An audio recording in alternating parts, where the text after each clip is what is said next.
때로는 말로 하지 않아도 상대방의 눈만 봐도 마음을 알 때가 있죠. 그건 서로가 가까운 사이일 때 가능할 거예요. 바로 가족 말입니다. 오늘도 세 가지의 이야기가 준비되어 있습니다. 나가지 마시고 끝까지 집중해서 들어주시고요. 그럼 바로 이야기 시작해 볼게요. 저는 톡톡사연 한이입니다.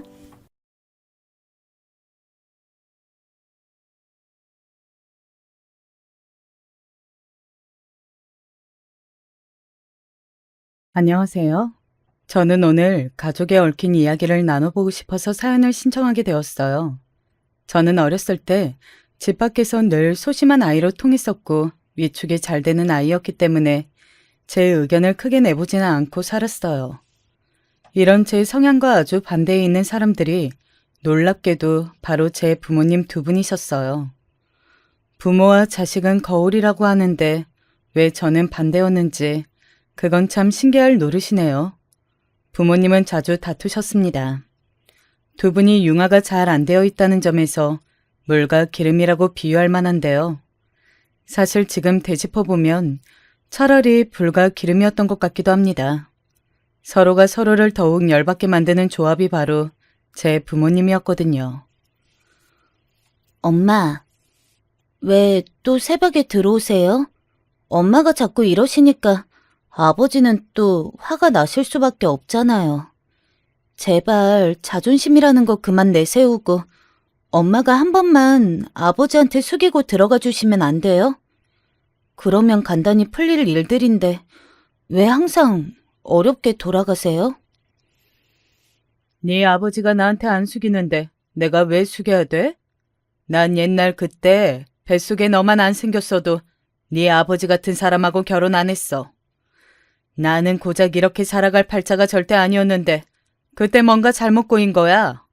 너만 없었어도 나는 인생을 이렇게 안 살았을 텐데 분하고 억울해서 미치겠어. 그런데 내가 대체 왜 네 아버지한테 져줘야 하니? 응? 오늘 많이 취하신 것 같은데 이만 들어가서 주무세요. 저도 이제 잘게요. 내 말 안 끝났는데 어디를 가? 너도 지금 내가 우스워 보여? 내가 이 모양 이 꼴로 산다고 너도 나를 아주 우습게 여기는구나? 친정 엄마가 씩씩거리는 소리가 무섭고 한편으로는 서러워서 방에 얼른 들어가 문을 잠갔고 방문 앞에 그대로 쭈그려 앉아서 울다가 잠들었던 밤이었습니다. 그날 꿈에서는 세상을 이미 떠난 동생이 나왔던 것 같아요.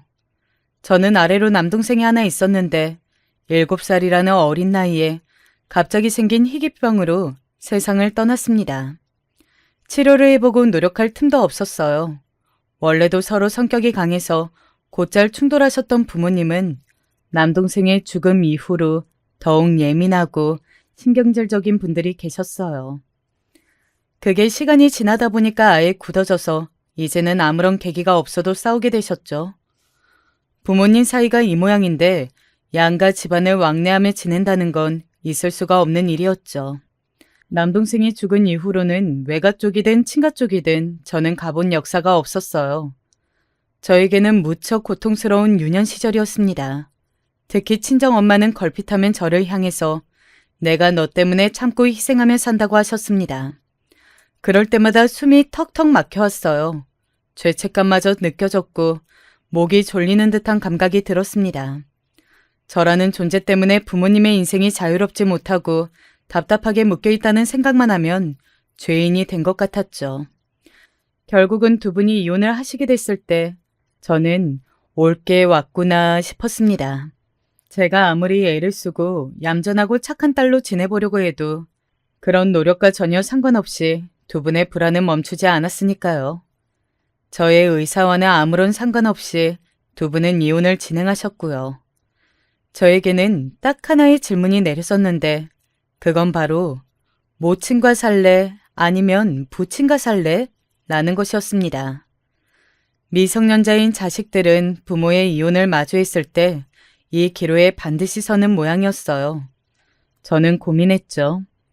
저와 딱딱한 사이여서 전혀 친하지 않은 친정아버지와 저와 대화를 훨씬 더 많이 나누지만 저를 원망한다고 말씀하시는 친정엄마. 두 분 중 어떤 분과 앞으로 살아야 할지 머리를 싸매고 갈등했습니다.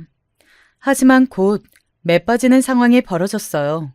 친정 엄마가 그대로 잠적을 하신 것이었습니다. 저를 내버려 두신 채 사라지셨고 마지막 인사는커녕 쪽지 하나 남겨두지 않으셨어요. 그때 생각했죠. 아, 나는 엄마한테서 버림받았구나. 그토록 나를 원망하고 미워하고 때로는 저주까지 하시더니 그만큼 나와 살기 싫으셨던 거였구나. 엄마가 그동안 나에게 하셨던 모든 말씀은 진심이었던 거야. 얼마나 그동안 나를 키우기 싫으셨을까. 제가 소극적이고 자존감이 낮은 사람으로 큰 이유가 부모님의 이혼과 친정 엄마가 이런 방구도 없이 떠나시는 것이라고 생각해요. 지워지지 않은 상처로 남았죠. 새로운 동네의 새로운 집에서 친정 아버지와 둘이 살게 되었지만 친정 아버지는 이혼 이후로 저를 돌보지 않으셨습니다. 그 이전에도 다정다감한 아버지상은 절대 아니신 분이셨지만 그래도 부녀 간에 정이라는 게 있다고 생각했었는데 그건 제 착각이었나 보더라고요. 학교를 다녀오면 늘 집에는 저 혼자였죠. 가끔 식탁 위에 10,000원짜리가 놓여져 있으면 그게 제 용돈이었습니다. 친정 아버지와 소통이 안 되니까 학교 문제도 혼자 해결해야 했어요. 고등학교 3학년 때 운이 좋게 세심하셨던 담임 선생님을 만나서 대학은 잘 골라서 갈 수 있었네요. 그게 저의 작은 행운이었죠. 제가 대학을 입학할 때 친정 아버지가 이렇게 말씀해 주셨습니다.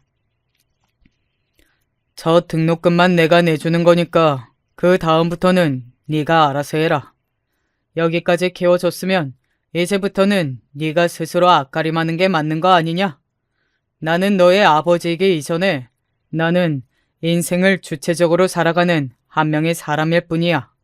나도 내 인생이 있어. 거기다 대고 제가 뭐라고 반박할 거리가 없더라고요. 그래서 저에게는 대학 시절의 추억이라는 게 별로 없습니다. 미친 듯이 공부하고 미친 듯이 아르바이트를 한 것밖에는 없거든요. 취업을 할 때도 제가 편하고 좋게 일할 수 있는 것보다는 돈을 잘 주는 곳으로 골랐습니다. 최우선 조건이 그것이었어요. 알고 보니 제가 고등학교 시절부터 친정 아버지는 이미 다른 여자분을 만나고 계셨더라고요. 그런 와중에 제가 성인이 되니까 옳다구나 싶으셔서 이제 저를 책임지고 싶지 않으셨던 것이었죠. 정식으로 그분과 재혼은 하지 않으셨지만 살림을 합치셨어요. 이게 제가 대학 졸업 전에 벌어진 일이었습니다. 저는 강제적으로 독립을 해야 했죠. 그러니 항상 돈에 허덕일 수밖에 없었어요. 취업을 하고 나니까 이제 따박따박 월급이 들어온다는 생각에 마음이 놓였는데 그래서 제가 방심을 했던 것 같아요. 너무 자기 얘기라 하고 다녀도 안 좋다는 것을 제가 첫 사회생활하면서 깨우쳤습니다. 저는 저하고 친해졌다고 생각한 직장 동료들에게 저희 집 이야기를 해줬을 뿐인데 시간이 좀 지나니까 제가 부모한테 버림받아서 혼자 살고 그래서 돈도 하나도 없다는 소문이 아름아름 쫙 퍼져 있더라고요. 그런 소문은 사람들이 저를 바라볼 때 선입견을 가지게 만들었어요. 그게 참 괴롭더라고요. 나이 많으신 상사분들께 도움을 요청하거나 의지를 하지는 못했습니다. 저는 당장 제 친부모님한테도 외면당한 사람인데 설마 다른 어른들이 저 같은 걸 어여쁘게 봐주실 것 같지가 않았거든요. 어렸을 때부터 친정 집들의 왕래가 없었기 때문에 어른들이 불편하고 어색하기도 했습니다. 그곳에서 오래 버티고 싶었지만 결국 이직을 선택하였고 새로운 곳에서는 가면을 쓰고 지냈어요. 적당히 사랑받으면서 큰 것처럼 굴었죠. 평범한 척을 했어요. 그러다 보니 마음 한구석이 늘 허전했습니다. 가슴에 구멍이 뚫린 듯 하였는데 이런 제가 남자를 만났으니 빠져들 수밖에 없었던 것 같아요. 우연히 인연이 닿아서 사귀게 되었던 남자는 시간이 지나면서 저의 남편이 되기도 하였습니다. 남편은 저와 달리 가짜가 아니라 진짜로 활발한 사람이었어요. 유쾌한 부분이 있었죠. 참고로 남편은 당시에 회사는 그저 그런 중소기업에 재직 중이었으나 주식으로 큰 재미를 봐서 주머니 사정이 여유로운 사람이었습니다. 그리고 돈 때문에 얽히는 인간관계에도 예민하게 반응하는 사람이었고요. 내가 형편이 좋은 걸 알고 딱 그거 노리고서 떨어지는 콩고물 주워 먹으려고 기웃거리는 놈들이 왜 그렇게 많던지 전부 다 가식덩어리들이었어. 내 앞에서 나를 축혀 세웠던 것들이 내 뒤에서는 나 몰래 내 욕을 엄청나게 하고 다녔다는 것을 알았을 때 세상이 다 더러워 보이더라. 그런 반면에 강남에서 진짜 백의 알부자로 태어나서 자라온 부류들은 나를 어설픈 계급이라 취급하면서 자기들 무리에 안 넣어주더라고. 나와 같이 몇 번 어울리는 척을 해줬을 뿐 결국은 중요한 순간에는 자기들끼리만 뭉치는 걸 봤어. 남편이 허심탄회하게 자기 속에 담긴 이야기를 밝혔을 때 저는 한 번도 돈 가지고 인간관계를 가늠해본 역사가 없었기에 굉장히 신기하게 느껴졌던 것 같아요. 다른 세상 이야기 같았죠. 돈을 쫓는 것에 커다란 흥미가 없는 저를 남편은 되려 흥미롭게 바라봐 주었습니다. 어차피 자기 사정이 넉넉하니까 결혼은 돈과 상관없이 자기 마음이 닿는 진솔한 인연과 하고 싶다고 그랬어요. 그러면서 저에게 먼저 프로포즈를 했던 거예요. 저에게 그것을 거절할 이유 따위는 없었습니다. 솔직히 결혼을 생각하고 있던 건 아니었지만 차라리 빨리 결혼해서 내 가정 꾸리고 안정적으로 살아보고 싶어. 그동안 너무 외로웠잖아. 이제 나만의 가정을 만들 때도 된 것 같아. 저는 기쁘게 남편의 프로포즈를 받아들였고 현실적인 문제를 바로 그 순간부터였습니다. 우선 제 친정이요. 결혼을 하려면 최소한 친정 아버지에게는 알려야 했으니까요. 사적인 이야기를 주고받지 않게 된 지가 당시 시점으로 봐도 이미 꽤 된 상태였습니다. 다른 분과 행복하게 잘 살고 계시는 친정 아버지의 잔잔한 일상에 제가 파문을 일으키는 것이 될까봐 걱정스러웠어요. 저는 그런 것에서마저 눈치를 봤던 것 같네요. 고심을 거듭하다가 친정 아버지에게 연락을 드렸고 교제해온 남자친구와 결혼을 하게 되었다고 말씀을 드렸을 때 기껏 이런 대답이나 듣고 말았습니다. 네가 벌써 결혼할 나이가 되었구나. 세월 참 무심하게 빠르지. 그런데 너 혹시 돈 필요해서 이러는 거야? 돈 달라고 하는 건 아니지? 나도 내 생활하기 빠듯한데 좀 곤란하구나. 저는 돈의 디귿자도 말씀드린 적 없는데요. 왜 그렇게 생각하셨는지 모르겠어요. 결국은 다 돈 얘기고 돈 문제인 거 알고 있어. 굳이 그렇게 체면 차리려고 둘러댈 필요 없다. 돈이 아쉬운 거라면 나 말고 네 엄마한테 연락해보는 게 좋겠구나. 결혼이라는 좋은 핑곗거리가 있으니 알마침 연락하게 해도 좋은 것 같네. 저는 진짜로 돈 얘기 드리려는 게 아니고 그냥 결혼 소식 알려드리고 아버지가 제 아버지이시니까 앞으로의 결혼 과정에 얼마나 참석을 해주실지 그게 궁금했던 것 뿐이에요. 그런데 이것마저도 잘못이었나 보네요. 갑자기 소식 끊긴 지가 오래인 엄마를 들먹이시는 걸 보면 아버지는 제 결혼에 그토록 관여하기가 싫으신 거라는 말씀이시죠? 네가 그렇게까지 말하니까 내가 좀 민망해지는구나. 내가 실언했다. 미안하다. 그런데 네 엄마와 연락을 오래 안 하고 지내기는 했어도 연락을 할 방도가 없는 건 아니야. 혹시 몰라서 서로가 연락처는 남겨놓고 살았거든. 비록 연락해본 적은 없었지만. 경험쩍게 말씀하신 친정아버지 때문에 저는 놀라고 말았어요. 그때까지 저는 친정엄마와는 영영 소식이 끊겼고 연락할 수 있는 수단 따위는 없다고 여겼거든요. 하지만 친정아버지는 진작 연락처를 가지고 계셨다니 충격적으로 놀라웠고 약간의 배신감마저 들었습니다. 이제 와서 이런 걸 따지는 걸 부질없을 것 같아서 친정엄마의 연락처나 전달을 받았어요. 그리고 오래 망설였습니다. 저에게 너무나도 일말의 정이 없으셨던 친정엄마에게 제가 연락해서 결혼 이야기를 하는 게 맞을지 괜히 저만 더 상처받게 되는 건 아닐지 고민을 하며 머뭇거리다가 시댁에 먼저 인사를 가게 되었습니다. 남편이 저에게 먼저 언지를 했었어요. 저만 그 자리에서 멀쩡히 잘 행동하면 아무 문제가 없을 거라고요. 예의만 잘 차리면 되겠다고 생각했는데 시부모님이 사시는 아파트 단지에 들어섰을 때부터 너무 긴장이 됐습니다. 시댁은 강남 서초와 무척 밀접해 있는 동작구의 어느 동네였고 브랜드 아파트였어요. 아, 제가 태어난 고향 친정집은 경기도 부천이고요. 친정 부모님이 이혼하신 뒤로는 인천으로 이사가서 살았습니다. 저는 성인이 된 이후로 서울에 이곳저곳을 옮겨 다니면서 월세로 자취 생활을 이어간 것이었고요. 원룸 생활을 한참 해왔기 때문인지 서울의 브랜드 아파트에서 사는 시댁이 엄청 유복해 보였습니다. 긴장한 채로 들어갔는데 시부모님께서 은은한 미소로 저를 맞아주셨어요. 잠깐 거실에 앉아서 함께 얘기를 나누다가 다거상이 차려져 있는 부엌으로 이동할 때 시아버지께서 다급히 전화를 받으셨어요. 일 때문에 걸려온 전화라고 하시면서 정말 미안하지만 지금 나가봐야겠다고 말씀하셨습니다. 시어머니께서는 호들갑을 떠시며 당장 시아버지의 겉옷부터 찾으러 움직이시더군요. 시아버지께서는 알아서 잘할 거라고 믿는다며 남편의 어깨를 두드려 주셨고요. 그 장면을 차례로 보는데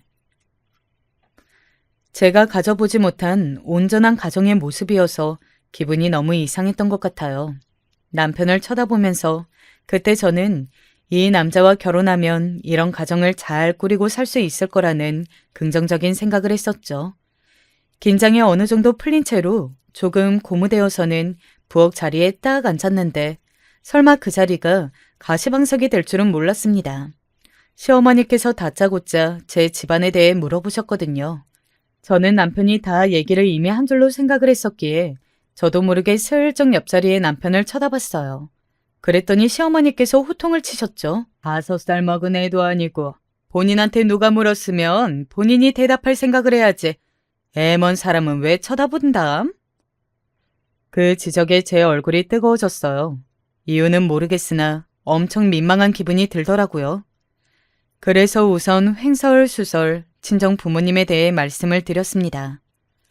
이혼이란 대목까지는 별 반응이 없이 듣고 계셨던 시어머니께서 현재 제가 친정 엄마와 연락을 안 하고 살아온 상황이라는 부분을 듣고 나서는 기가 막히다는 듯이 고개를 흔들며 한숨을 내쉬셨어요. 이런 막장도 이런 개막장이 따로 없네. 아, 이거 완전히 격 떨어지는 콩가루 집안 아니야? 이런 말씀드리기에 부끄럽긴 하지만 요즘 세상에 부모님의 이혼이 그렇게까지 큰 흠은 아니라고 생각합니다. 저희 부모님께서는 단지 서로 맞지 않으셨을 뿐이에요. 이혼이고 나발이고 좋게 포장하려고 애를 써봤자 한마디로 부치는 딴 살림 차린 지 오래이고 모치는 어디서 뭐하고 사는지는 모르겠으나 나는 사실상 고아 수준입니다 라는 거 아니야? 어이가 없네. 아휴, 격이 떨어진다는 말로는 부족해. 그 순간 말문이 막혔어요. 어떻게 해야 할지 모르겠더라고요. 열심히 발버둥 쳐가면서 성실하게 살아왔건만 저의 그 모든 노력이 지난 세월이 시어머니의 정리 한 방에 비참한 나락으로 떨어지는 것 같아서 그만 눈물이 핑 돌고 말았습니다. 옆에서 남편이 무척 난감해했죠. 시어머니께서는 더욱 화를 내셨고요. 설마 너 지금 우는 거니? 어디서 눈물을 보여 가증스럽게. 눈물 조금만 질질 짜면 일이 다 해결될 줄 아는 여자애들이 꼭 이렇게 있던데 나는 그런 거 딱 질색인 사람이야. 우리 딸은 진작에 외국으로 가서 곁에 없고 남은 건 귀한 우리 아들뿐인데 너같이 편법이나 부리려고 얕은 수를 쓰는 치사하고 머리 나쁜 애한테 우리 아들이 그간 홀렸다고 생각하니까 내가 아주 속이 터지는구나. 아주 환장하겠어. 일부러 울려고 한 건 아니에요. 그냥 순간적으로 눈물이 나서 그랬어요. 말하는 거 보니까 보통 고단수가 아니네. 이런 애들이 겉으로 표독스럽게 구는 애들보다 100배는 더 무서운 거지. 그렇게 눈물 닦고 뒤늦게 애써 씩씩한 표정 지어봤자 나한테는 점수 못 얻어. 나는 너같이 구질구질하게 구는 걸 정말 싫어하는 사람이거든. 이런 나 같은 사람의 며느리로 들어봤자 네 인생이 행복하겠니? 하나도 안 행복하겠지? 그러니까 우리 아들하고 결혼할 생각하지 말고 각자 갈 길 갔으면 한다. 누가 보면 제가 매달려서 이 결혼하자고 한 줄 알겠네요. 그런데 절대 아닙니다. 오히려 그 반대예요. 누가 지금 너한테 네가 먼저 결혼하기 졸랐다고 그랬니? 난 그런 적 없다.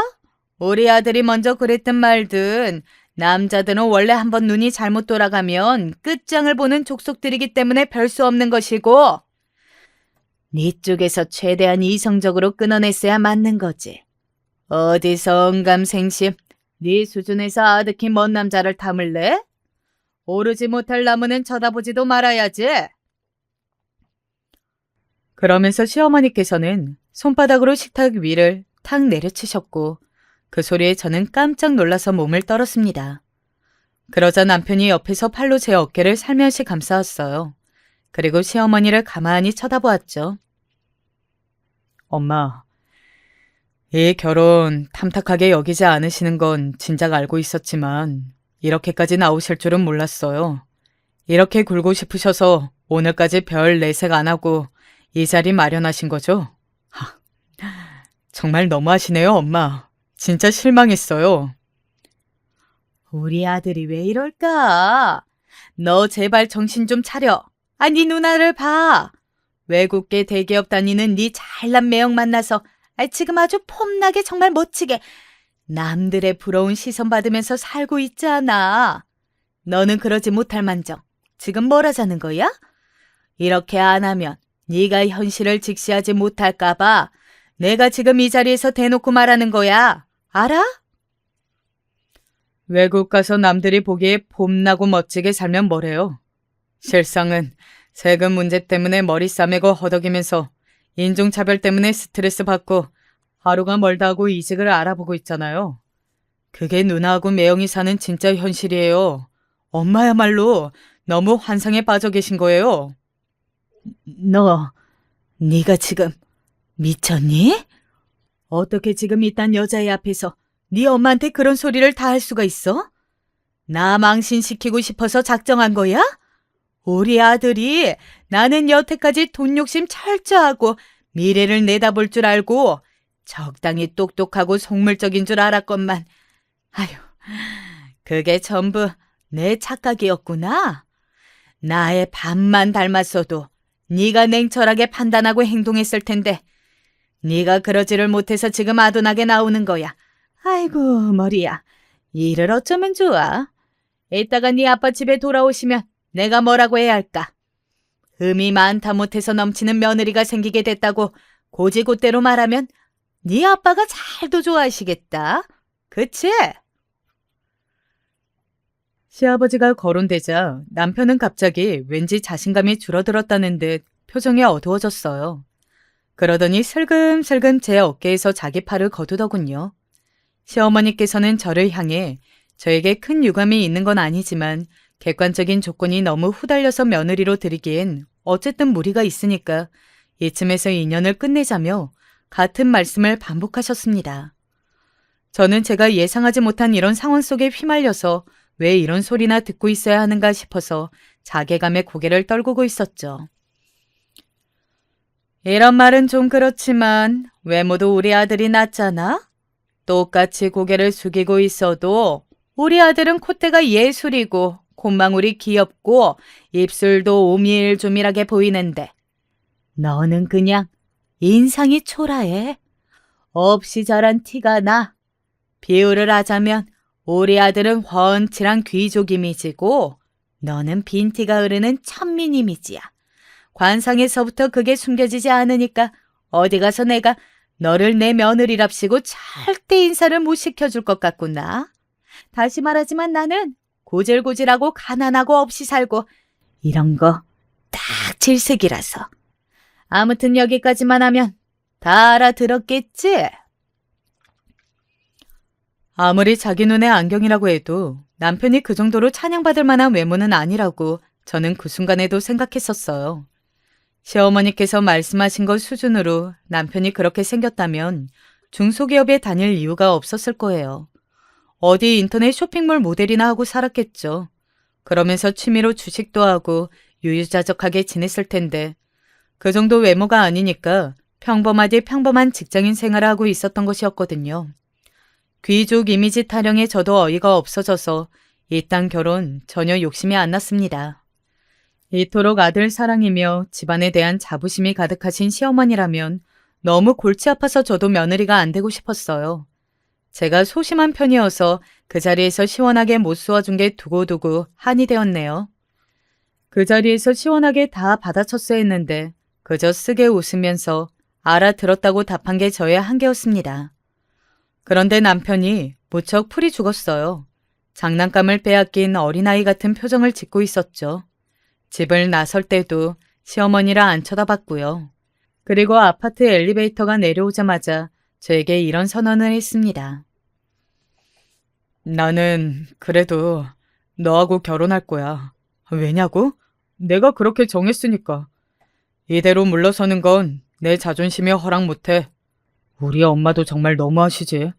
나 어렸을 때는 내가 기침만 해도 오만 호들갑 다 떠시면서 내 이마에 손 올려주시고 걱정을 한 바가지 쏟아내셨으면서 이제는 달라지셨네. 어떻게 내가 결혼하겠다고 데려온 여자 앞에서 나한테 면박을 주실 수가 있어? 나 절대로 엄마한테 지지 않아. 너무 당황해서 말을 잃어버린 적이 여러분은 살면서 있으신가요? 저는 이때 남편이 대관절 무슨 이야기를 하는 건가 싶어서 머릿속으로 곱씹기 바쁜 나머지 대꾸를 해주는 걸 잊었습니다. 그만큼 황당한 소리였던 것 같아요. 그 자리에서 면박을 당한 주인공은 당연히 저였어요. 면박이라는 표현은 사실 너무 귀여운 수준이었고 제가 당한 건 엄밀히 모욕이었죠. 심하게 당한 사람은 저인데 남편이 분해하고 있었습니다. 제가 모욕을 당했기 때문에 자기가 분함을 느끼는 게 아니라 자기가 예상외로 자기 엄마한테 크게 한 소리 들었다는 게 분했다는 것이 핵심이었죠. 지금이니까 냉정하게 짚어보는 것이지 솔직히 당시에는 머리가 잘 안 돌아갔던 것 같아요. 그런 자리를 가지고 나서도 저와 결혼하겠다고 말을 해주는 남편의 태도에 괜히 가슴이나 뭉클해졌죠.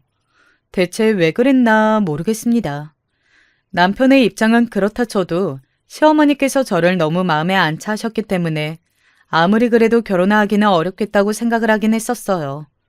그런 집안에 시집갈 자신감도 저에게는 없었고요. 그런데 마침 저에게 온 연락이 있었던 거예요.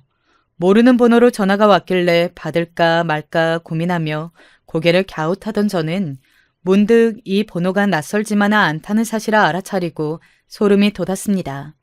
그 번호는 바로 친정아버지에게서 며칠 전에 받았던 친정엄마의 연락처와 동일했으니까요. 여보세요? 전화 받았습니다. 말씀하세요. 제가 심호흡을 한 뒤에 전화를 받았어요. 그런데 아무런 소리가 안 들리더군요. 저는 이미 전화를 건 상대가 누군지 알고 있었으니 떨리면서도 복잡한 마음으로 입술을 깨물고 있었는데 잠시 후 제가 전화를 끊으려고 하던 찰나 목소리가 들려왔어요. 엄마야, 그간 잘 지냈니? 친정엄마가 나지막한 목소리로 엄마야 라고 말씀하신 순간 사실 저는 그때 바로 눈물이 날 것 같았어요. 그리움과 원망이 한데 뒤엉키더라고요. 저에게 좋은 엄마였다고 하실 수 있는 분은 아니었고 행복했던 추억이 많은 것도 아니었는데 이 세상 유일무이한 저의 엄마라는 사실이 그 순간 저를 미치게 만들었어요. 그리고 저는 이토록 나약한 제 자신이 너무나도 싫어졌죠. 이렇게 물러 터졌으니까 결혼을 약속한 남자의 모친에게서 그런 모욕이나 당하고 온 것 같았어요. 저는 이를 악물고 말했습니다. 저에게 엄마라는 존재도 있었군요. 한참 잊고 살아서 몰랐네요. 왜 연락하셨어요? 제 번호는 어떻게 아셨고요? 네 아버지한테서 엊그제 연락이 왔었어. 네가 결혼을 한다고 하더구나. 그 말 듣고 엄마가 깜짝 놀랐어. 벌써 이렇게 세월이 흘러서 우리 딸이 결혼을 다 하는구나 싶더라고. 상대는 어떤 사람이야? 괜찮은 남자니까 네가 결혼한다는 거겠지? 엄마가 뭐 도와줄 수 있는 건 없을까? 너무 아무렇지도 않게 제 엄마 노릇을 하시네요. 지난 세월 어디서 뭐 하시다가 이제서야 엄마 노릇이 하고 싶어지셨어요? 왜요? 제가 결혼한다고 하니까 장모님 소리라도 듣고 싶어지셨나 봐요? 나는 그런 게 아니라 그동안 내 욕심 때문에 나 혼자 새로 잘 살아보고자 하는 그 욕만 때문에 너를 뒤로하고 살아온 것 같아서 후회가 많았어. 그런데 너도 알다시피 내가 많이 부족하고 못난 엄마잖아. 용기가 안 나더라. 이제서야 네 앞에 나타난다고 네가 나를 욕하고 원망할까 봐 그게 걱정되고 무서워서 차마 너에게 연락할 생각을 못했어. 네가 결혼한다는 얘기를 들으니까 갑자기 정신이 번쩍 들더라. 친정엄마는 말씀을 마치자마자 훌쩍이셨어요. 그 소리를 듣고 제 귀를 의심했죠. 제 기억 속에 친정엄마는 이러실 분이 아니었거든요. 뭐라고 대답을 드려야 할지 몰라서 일단은 다음에 다시 얘기 나누자고 한 뒤에 전화를 끊었습니다. 그리고 나서 곰곰이 옛날 생각을 해봤는데 딱히 행복하고 화목했던 추억은 많지 않았으나 좋았던 순간이 분명히 있기는 했더라고요. 이를테면 아침 먹으라고 저를 깨우셨던 친정엄마가 제가 열이 펄펄 끓어서 누워있는 걸 아시고는 황급히 저를 들쳐업고 병원까지 내달리셨던 기억이 있었죠. 잊고 있던 기억이었는데 되살려 보니까 가슴이 찡했습니다. 친정 부모님이 이혼하신 이후로 세월이 꽤 흘렀고 그간 친정엄마도 나이를 먹어가시며 많이 변하셨을 거라고 생각하니까 홀쩍이시는 게 이해도 갈 것 같았어요. 이튿날 남편을 만났을 때 저는 친정엄마 이야기를 꺼냈죠. 그랬더니 남편이 반색을 했습니다. 그럼 우리 결혼할 때 아버님하고 어머님 두 분 다 계시는 거겠네? 너무 잘 됐다. 어? 그런데 우리 아직 결혼하기로 확정난 것도 아니잖아. 아니야. 내가 어젯밤에 우리 엄마를 완전히 설득했어. 너보다 돈 많은 집안 여자는 많지만 너보다 나를 잘 챙겨주는 배려심 깊은 여자는 몇 없을 거라고 내가 그렇게 말씀을 드렸어. 그랬더니 우리 엄마가 좀 갈등하시는 표정이 되더라. 그때 마침 옆에 있던 우리 아빠가 딱 이렇게 말씀을 해주신 거야. 이런 것에서 사내 자식의 뜻을 꺾는 거 아니다. 정확히 딱 말씀을 해주시는데 와, 나 그거에 감명받았잖아. 우리 아빠 왜 이렇게 멋있지? 남편이 자기 부친을 자랑하며 도취되어 있을 때 저는 얼떨떨했습니다. 이 결혼 뭉그러질 줄로만 알았는데 설마 이렇게 정말로 진행이 될 줄은 몰랐어요. 시어머니의 모습이 떠올라서 결혼이 망설여졌지만 저처럼 특색 없고 잘난 구석 없는 여자를 이토록 원해주는 남편에게 고마웠고 이런 기회가 또다시 인생에서 오지 않을 것 같아서 결혼하기로 굳게 마음을 먹었습니다. 저는 스스로에 대한 평가가 당시에 고작 그 정도였던 거예요. 하도 주눅이 들어서 살았더니 그랬나 봅니다. 결혼이 그렇게 정해져서 이걸 계기로 친정엄마와 만나게 되었죠. 아주 오랜만에 만난 자리에서 친정엄마의 모습을 보고 제가 깜짝 놀랐습니다. 예전 그때와는 분위기가 딴판이셨어요. 확실히 나이를 드셨지만 고상하고 직적인 느낌이 풍기고 있었거든요. 친정엄마가 이런 분위기도 내실 줄 아는 분이었나 싶어서 당황스러웠습니다. 그리고 그에 대조되어 제가 초라한 것 같아서 민망하기도 했고요. 그런 저에게 친정엄마는 대뜸 카드 한 장을 내미셨어요. 앞으로 돈 들어갈 일이 있으면 이걸로 써. 얼마든지 써도 되니까 부담 갖지 마라. 엄마가 너에게 뭘 해줄 수 있을까 싶어서 고민을 해봤는데 이렇게 지원해주는 것만큼 괜찮은 방법이 떠오르지가 않았어. 됐어요. 웬 카드예요? 엄마 카드를 왜 제가 써요? 필요 없고 저도 사회인이라서 돈 있고요. 시댁도 잘 살아요. 그러니까 엄마의 이런 도움은 없어도 돼요. 저를 버리다시피 하고 떠나신 이후 친정엄마가 너무 멀쩡하게 잘 살아오셨다는 증거가 바로 그 테이블 위에 올려진 카드 같아서 저는 심술이 났습니다. 제가 마음고생하며 살아온 것 친정엄마는 모르실 테고 공감도 못하실 것 같았어요. 그리고 흘러버린 세월 속에서 저와 친정엄마 사이에서 생긴 커다란 간극이 있다는 걸 느꼈습니다. 제가 딱 잘라서 거절을 하자 친정엄마는 못내 아쉬운 표정을 지으셨죠. 결혼식은 시댁 측에서 잡은 곳에서 올렸고요. 별 잡음 없이 아주 조용하게 치러졌어요. 제 친정 부모님이 이혼하신 지 오래라는 특성상 상견례도 생략했기에 시부모님과의 별다른 접점도 없었고요.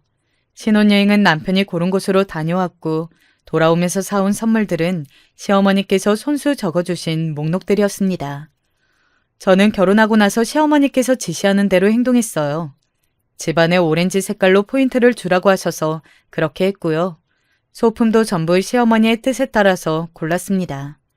제가 언제 한 번은 점심시간에 밥을 먹고 나서 시간이 남았을 때 들른 다이소 매장에서 작은 인테리어 소품을 2개 샀거든요. 남편과 저 이렇게 한 쌍을 상징하는 것이었어요. 귀엽다고 생각해서 만족스럽게 집에다가 놨는데 며칠 뒤에 갑자기 저희 부부의 신혼집에 들이닥치셨던 시어머니께서 그걸 바로 발견하시고는 지적하셨습니다. 이 너저분한 것들은 뭐야? 이것들이 대체 뭔데 방구석도 아니고 어떻게 거실에 떡하니 자리를 차지하고 있어? 크기가 작아서 눈에 안 띈다고 생각했는데 아니었나 보네요.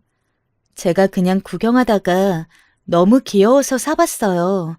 어머님께서 마음에 안 드신다고 하시면 거기서 치우겠습니다. 당연히 마음에 안 들지. 너는 이런 조잡한 걸 집에다가 두고 싶니? 딱 봐도 기품이 없잖아, 기품이. 내가 얼마나 예술의 조예가 깊은 고급스러운 인생을 사는 지인들을 곁에 많이 두고 있는지 너한테 얘기를 안 해줬던가? 해줬던 것 같은데?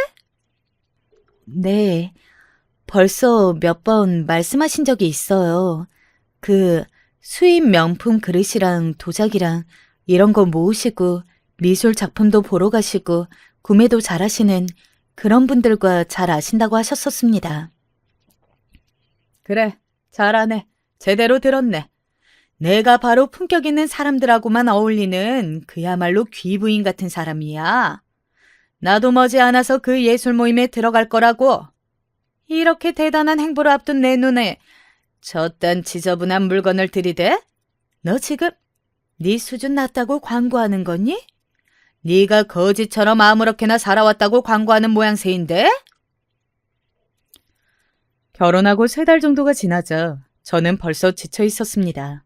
처음에는 그저 시어머니께서 하도 저를 마음에 안 차 하시니까 이런저런 꼬투리를 잡으시려고 일부러 저런 소리를 하시는 건 줄로만 알았어요. 그런데 정말 시어머니께서는 품격, 고급 이런 것에 환장을 하며 집착을 하시는 분이었습니다. 결혼하고 나서 알게 된 사실인데 시어머니께서는 소위 상류사회라는 것을 진작 동경해 오신 분이었더라고요. 목표도 구체적으로 세워놓으셨죠. 앞으로 5년 안에 주소지가 강남구인 곳으로 이사를 가고 3년 안에는 선망에 맞지 않으시는 모임의 회원이 되시는 것이 시어머니의 목표였습니다. 그 모임이라 함은 진짜 백이 부잣집 사모님들이 교류의 장을 펼치는 엄청나고 비밀스러운 모임이었는데요. 편의상 이걸 예술 모임이라고 칭해볼게요. 바로 이 예술 모임의 존재를 아시게 된 이후부터 시어머니께서는 거기에 끼고 싶으셔서 안달이었나 봐요. 하지만 시어머니께서는 당신의 집안이 꽤 유복한 정도였고 시아버지께서 꾸준히 돈을 잘 벌기만 하셨을 뿐 진짜 백이 부자들의 세계에 편입하시기엔 조건이 부족하셨던 모양입니다. 그래서 기지를 발휘하신 게 바로 인맥이었어요. 인맥을 통하면 언젠가 그 모임에 정식으로 초대를 받고 끼어들 수 있을 거라고 믿으신 거예요. 실제로 그게 효과가 있었는지 예술 모임에서 잔뼈가 굵은 회원 한 분과 드디어 조금 가까워졌다고 하더라고요. 인맥의 인맥을 통해서 그간 부단히 노력해 오신 결과 거기까지 대략 도달하신 것이었죠. 저는 시어머니께서 그토록 선망하시는 상류사회가 어떤 모습인지 관심도 없었습니다. 내가 그런 것에 관심이 있는 사람일 것 같았으면 진작 친정엄마와 다시 재회했을 때 그간 뭘 하셨길래 신수가 훤해지셨냐, 돈 좀 있으시냐, 카드 한 장 말고 두 장은 못 주시냐, 이런 소리를 내뱉었을 겁니다. 하지만 저에게 있어서 돈이라는 건 그저 생존하기 위한 수단에 지나지 않았으니까요. 자취하면서 돈 때문에 힘들고 서러웠던 기억이 많았기에 돈은 저에게 염증 가득한 것이었습니다. 시어머니의 가치관은 어떻게든 무시할 수 있었으나 결혼해서 같이 살다 보니 남편이 확실히 저보다는 시어머니와 가치관이 비슷하더라고요. 주식으로 돈을 잃고 얻는 것에 너무나도 일희일비하였고 옷 한 벌을 사도 남들 눈에 어떻게 보일까를 먼저 염두에 두고 샀습니다. 저를 향해서 넌 구질하게만 살아와서 모를 거야 라는 말을 쉽게 뱉는 남편의 태도가 저를 무척 심란하게 만들었죠. 결혼 생활의 소소한 재미라고 한다면 규칙적으로 주고받게 된 친정엄마와의 문자 연락이 있었습니다. 저에게 항상 먼저 날씨 얘기나 음식 얘기를 꺼내주셨어요. 그러면 저도 모르게 자연스러운 답장을 보내게 됐고요. 그러던 어느 날 친정엄마가 밥 한 끼 같이 먹자는 내용을 보내오셨습니다. 그리고 시어머니께서 저에게 격 떨어진다고 소리를 지르셨던 날이라 저도 모르게 친정엄마에게 고급 식당에서 사주신다면 나가겠다고 답장을 보내고 말았어요. 그랬더니 친정엄마가 장문의 답장을 다시 보내오셔서 저를 놀래키셨습니다. 그동안 엄마가 사업도 2개나 성공시키고 인맥도 엄청나게 쌓아서 돈도 많고 무척 잘 나간다고 계신다는 이야기잖아. 우리 엄마가 이렇게나 성공을 거두신 분이었다니? 내용을 요약해보니 얼떨떨하더군요. 그렇게 저는 며칠 뒤 생전 처음으로 제대로 된 고급 레스토랑을 가보게 되었습니다. 남편하고 연애할 때 좋은 레스토랑을 몇 번 가보긴 했었는데 이렇게 본격적으로 고급스러운 곳은 아니었거든요. 강남은 물론이고 서울에서도 손꼽히게 고급일 게 분명한 곳이었습니다. 두리번거리면서 들어가는 저와는 다르게 친정엄마는 꽤 자연스러우셨죠. 주문하는 법도 너무 헷갈려서 그냥 친정엄마가 추천해 주신 대로 간신히 골랐어요. 이렇게 좋은 곳에 올 줄 알았다면 옷을 더 차려입었을 텐데 저는 그 점을 민망해했지만 친정엄마는 전혀 신경 안 쓰시는 듯 했습니다. 실제로 친정엄마의 그날 옷차림 역시 꽤 가벼운 편이었거든요. 캐주얼했죠. 옷걸이가 옷을 만든다는 표현이 있는 것처럼 친정엄마는 가볍게 차려입으셨음에도 제 눈에는 그 누구보다 그 장소와 잘 어울리시는 분으로 보였어요. 여유라는 게 기저에 깔려 있었거든요.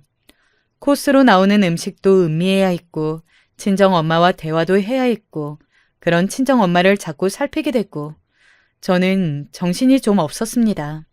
그러다 보니 도중에 화장실이 가고 싶어지더라고요. 애꿎은 물을 자꾸 마신 탓이었죠.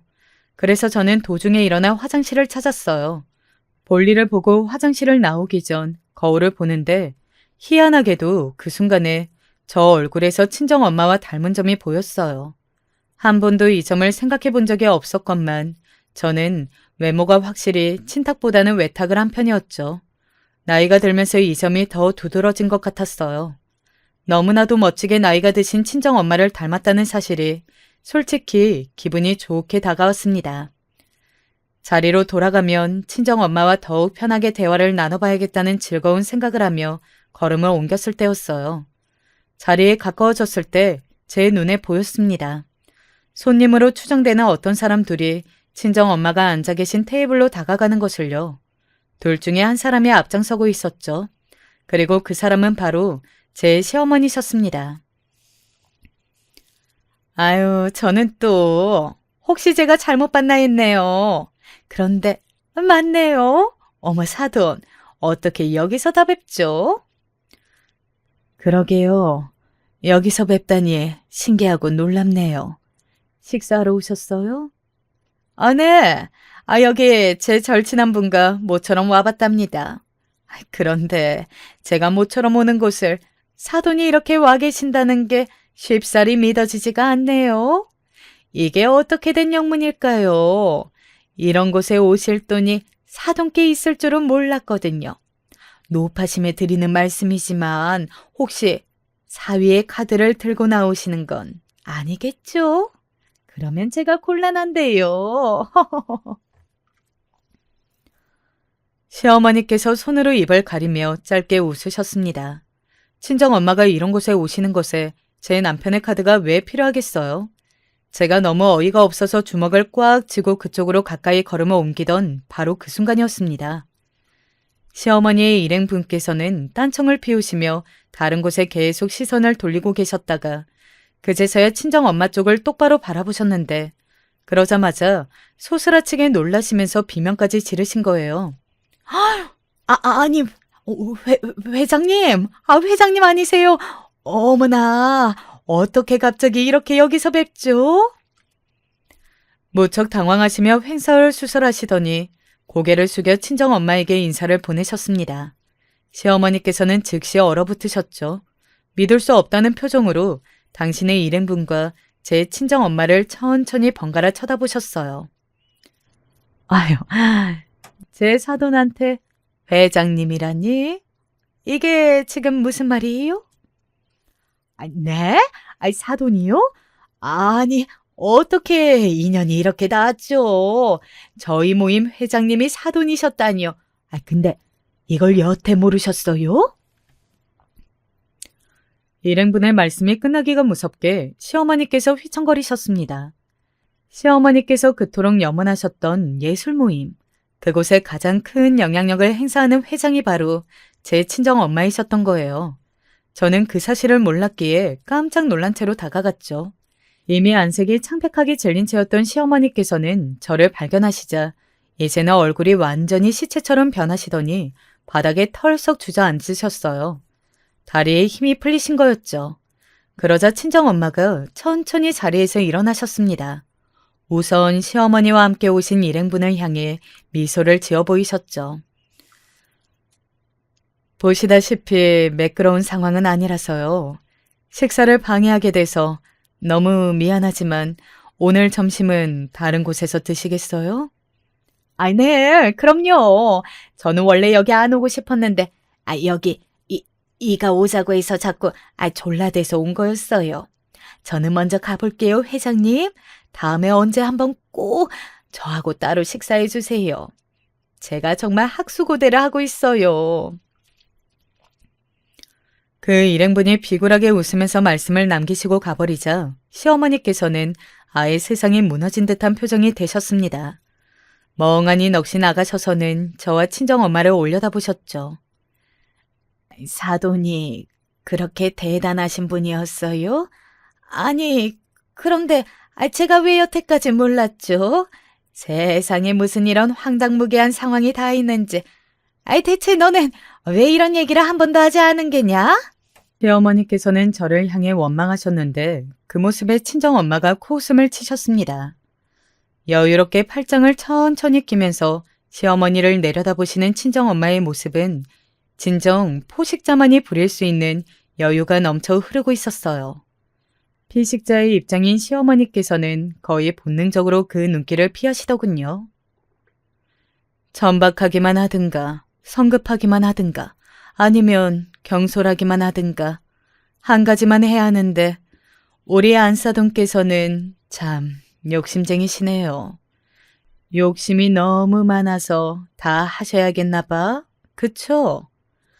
나는 욕심 많은 사람을 별로 안 좋아해요.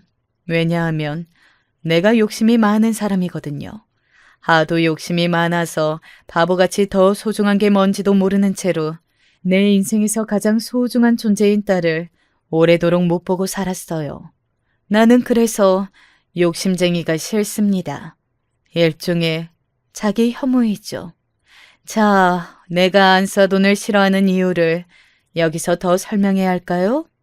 욕심이 지나친 나머지 멍청하기까지 해서 이해력이 부족한 건 아니겠죠? 언성을 높이는 법 없이 나긋나긋했어요.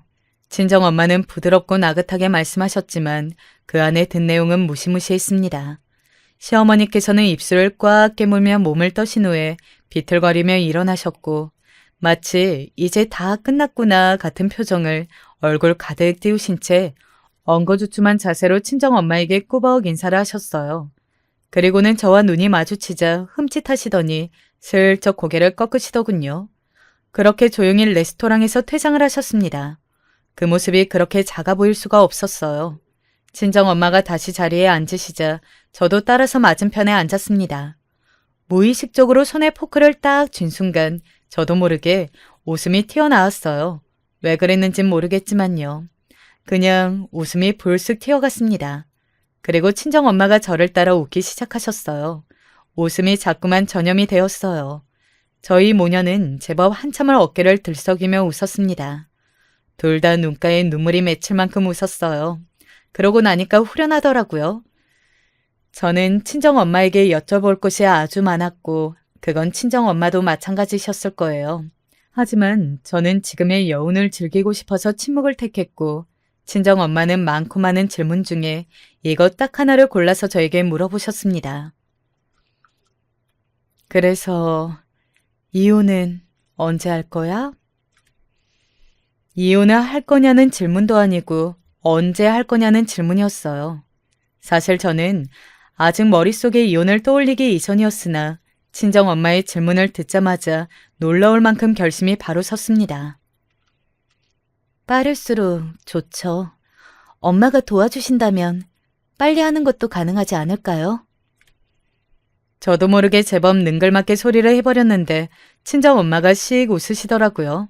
그날 저녁 남편에게 먼저 이혼 얘기를 꺼냈어요. 그러자 펄쩍 뛰면서 자기는 잘못한 게 없기 때문에 이혼할 수 없다고 그랬습니다. 그래, 알았어.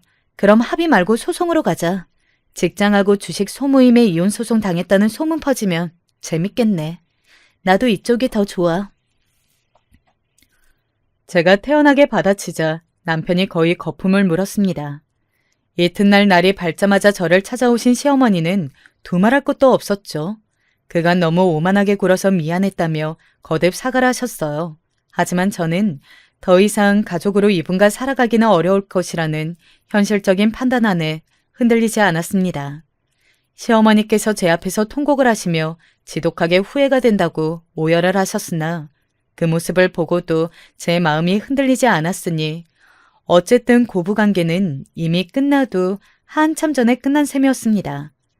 이혼은 깔끔하게 진행되었어요.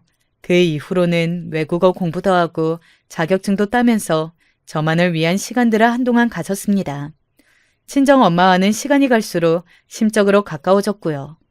역시 괜히 물보다 피가 더 진하다는 말이 있는 게 아니란 생각이 들었답니다. 안녕하세요. 저 같은 사람도 사연을 써내어 볼 수 있을까 염려가 되네요. 집에서는 평범한 아줌마이지만 밖에 나가면 대표님입니다. 또 특이한 점이 있다면 아무래도 시어머니가 저희 집 가정부 노릇을 하고 있다는 것 정도가 될 것 같네요. 원래 처음부터 이런 건 아니었어요. 저희 시어머니가 아집 있고 오만한 성격이었기 때문에 자발적으로 며느리 좋으라고 집안일 해주시는 것도 결코 아니고요. 처음엔 제가 철저하게 을의 입장이었죠. 시어머니와 며느리의 관계에서 오는 기본적인 상하 입장이 아니라 갑과 을의 위치였습니다. 제가 있는 것 하나 없이 시집을 왔으니 그럴 만도 했네요. 저는 결혼할 때뿐만 아니라 아주 어렸을 때부터 없이 자랐고 못 배우면서 컸습니다. 초등학교 때는 그래도 괜찮았어요. 학교 안 다니는 게 티가 나지 않았거든요.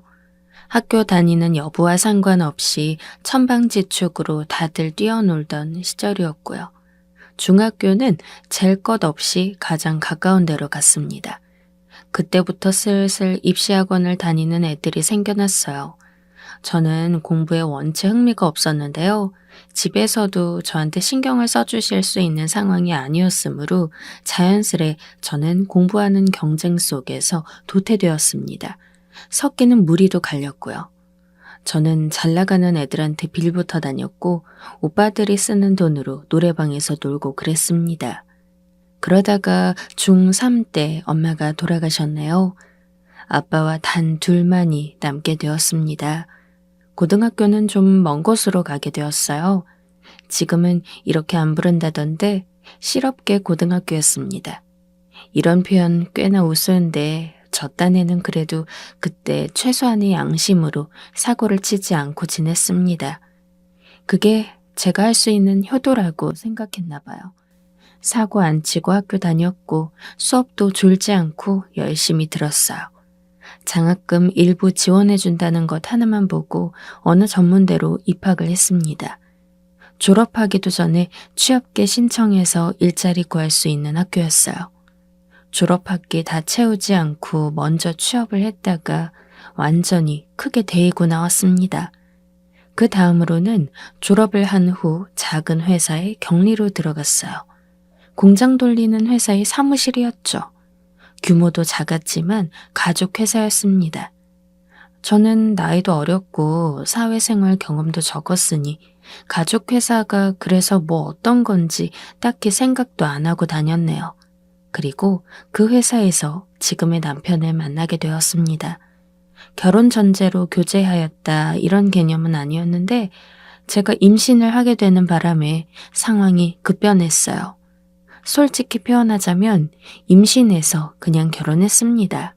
한창인 나이였지만 제가 특별한 깜냥이 되는 사람도 아니었고 배경도 부족했으므로 임신으로 결혼하게 된 것이 아쉽지는 않았어요. 오히려 이득이라는 소리를 많이 들었죠. 남편은 회사 대표의 조카였으니까요. 작은 아파트에서 신혼생활을 시작했습니다. 그런데 제가 결혼하고 얼마 지나지 않아 저희 아빠가 쓰러지셨어요. 너무나도 갑작스러운 비극이었습니다. 저는 그렇게 생각했죠. 하지만 저희 아빠가 하신 말씀을 듣고 가슴이 정말 미어지고 말았어요.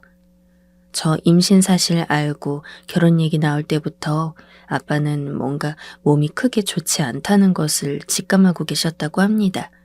그럼에도 경사를 망치면 안 된다는 생각이 들어서 계속 참으셨다는 거예요. 제가 돈이 어디 있나요? 저희 집에 돈이 어디 있겠어요? 병원비도 빠듯했습니다. 돈 나올 때라곤 시댁밖에는 없었어요. 당연히 도와줘야 하는 상황이었습니다. 그런데 남편을 비롯해 시댁 식구들 저희 아빠를 외면했어요. 수술 한번 해봐야 미련 안 남을 것 같다고 제가 사정사정을 해댔는데 누구 하나 꿈쩍하지 않더군요. 감당할 돈이 없다는 게 이유였어요. 제가 회사에 돈이 없지 않다는 것을 빤히 알고 있는데 그리고 제가 알 것이라는 걸 그쪽에선 짐작할 수 있는 건데 정말 뻔뻔했습니다. 남편은 뒤늦게 자기가 모아둔 돈이라도 털어보겠다면서 나서주었지만 황당하게도 시어머니가 만류했어요. 갈 사람은 가게 되어 있는데 쓸데없는 노력을 왜 해? 두고두고 가슴에 빗으로 꽂힐 발언이었습니다.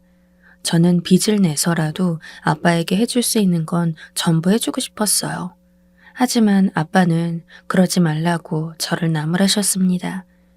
엄마의 고되었던 투병기와 의료사고로 힘들었던 나날이 너무 괴로우셨다면서 저에게 그런 짐을 지을 수 없으시다면서 당신께서도 지금 허락된 명까지만 살고 가고 싶다고 하셨어요. 저에게 보호자 역할 시키고 싶지 않다면서 그렇게 진통제로만 연명하셨습니다. 저는 도통 마음을 다잡지 못했어요. 아이가 태어나는 것만이라도 제발 보고 가셨으면 하는 바람이 들어서 아빠의 치료에 대해 시댁을 설득하려고 했습니다. 하지만 그 사이 아빠는 떠나셨네요. 가시기 전날에는 오히려 평소보다 상태가 좋으셨어요. 저랑 웃으면서 대화도 하셨고요. 이 세상에 널 혼자 남겨두고 가지 않아서 정말 다행이야. 난 그걸로 행복하다. 외롭지 말고 네 가정 무슨 일이 있더라도 꼭 지키고 알겠지? 아빠, 그래도 아빠 손자는 보고 가실 거죠? 꼭 그러셔야 해요. 아빠가 제 말에 희미하게 미소를 지어주셨는데 그날이 마지막이었을 줄은 몰랐습니다. 아빠 그렇게 허망하게 떠나시고 저는 자식으로서 3일장을 온전히 지키지 못했어요. 울다 말다 멍해가지고 제정신이 아니었고 배가 당기면서 뭉치는 듯한 고통이 오는 바람에 시어머니가 저를 끌어냈습니다. 그리고 저에게 시어머니가 하신 말씀이 있었는데 참 잊혀지지 않는 것 중 하나예요. 임신한 몸으로 부정한 기운이 감도는 곳에 있으면 안 된다네요. 미신인지 뭔지는 모르겠어요. 그런데 저는 다른 누구도 아닌 저희 친아버지가 돌아가신 것이었잖아요. 시어머니에게 휘둘려 장례를 제대로 끝마치지 못한 제 자신에 대한 원망은 아직까지도 풀어지지 않고 남아있습니다. 두고두고 한이 맺혔고 제가 너무 바보 같았다는 생각을 지울 수가 없어요. 제가 왜 그랬을까 모르겠네요. 임신 호르몬으로 그때 제 머리가 진짜 어떻게 되었었나 봐요. 저희 아들 낳고서도 저는 기쁨의 눈물보다 슬픔의 눈물을 흘렸습니다. 갓 태어난 아기를 보는데 난데없이 서러움이 밀려왔고 약간의 두려운 감정이 들었어요. 저는 제가 아이를 낳고 나면 굉장한 모성애가 생길 줄 알았어요. 왜냐하면 제가 워낙 가난한 환경에서 태어나 자라왔고 엄마는 저 초등학교 고학년 시기에 아프기 시작해서 병원과 집 그리고 알바를 전전하다가 돌아가셨고 아빠는 저 결혼하자마자 얼마 안 돼서 쓰러지신 다음에 손 써볼 겨를도 없이 허무하게 떠나셨기 때문에 오롯하게 저희 편이자 제 핏줄을 이은 아이에게 충만한 애정을 느낄 것이라고 예상을 했었어요. 뱃속의 아기는 제가 그 힘든 시기를 버티고 지나오게 해준 원동력이기도 했으니까요. 그런데 낳고 나니까 진짜 희한할 만큼 허탈한 거예요. 그간 받은 스트레스가 심했던 건지 출산하고 나서 몸 상태가 안 좋았는데 그런 와중에 갓난아기까지 돌보려니까 미치겠더라고요. 회사랑 집이 가까웠음에도 남편의 퇴근은 계속 늦었어요. 한 번은 대놓고 그러더군요. 애는 예쁜데 자기가 보는 건 너무 힘들어서 차라리 회사에 오래 있는 게 마음이 편하다고요. 고분고분하게 잠든 모습이랑 재롱 부리는 그때만 아기를 보려고 했고 그 외에 모든 뒤치다거리는 제 몫이었습니다. 남편은 밖에 나가서 돈을 벌기 때문에 집안의 모든 일은 제가 다 해야 한다는 게 명분이었어요. 시어머니의 도움은 일절 받지 못했습니다. 차라리 오지나 말지. 집에 들르면 저에게 그렇게나 잔소리를 해대셨으니까요. 우리가 안 걷어줬으면 넌 지금쯤 월세살이나 전전했겠지. 네가 뭐 특별히 할 일이 있다고 힘들단 타령이야. 네가 머리를 좋기를 해, 배운 게 많기를 해. 도대체 뭐 할 게 있다고. 이렇게 사는 것도 그저 인생의 한 모습이야. 밖에 나가서 굶어 죽는 것보다 훨씬 행복한 일인 줄도 모르고. 뭐? 우울해? 천하의 배부른 소리가 바로 그 우울하단 소리야. 그런 생각이 들 겨를이 있다는 것 자체가 네가 아직 여유가 넘친다는 게다. 시간 날 때 화장실 청소 싹 하고 바닥 물걸레질 한 번씩만 더 해. 그럼 잡생각 사라질 테니까. 그런데 저는 시어머니의 거지 같은 조언과는 달리 열심히 쉴 틈 없이 집안일을 다 해대도 머릿속이 개운해지지 않았습니다. 마치 영혼이 죽어가는 느낌이었어요. 과연 이렇게 살다가 늙어서 세상 떠나도 괜찮은 걸까? 종일 이런 고민에 사로잡혀 있었죠. 그러다가 하루는 낮에 거실에서 빨래를 개는데 교양 프로그램에서 전라도 여행기가 나오고 있었어요. 잠시 손을 멈추고 멍하게 TV를 보았습니다.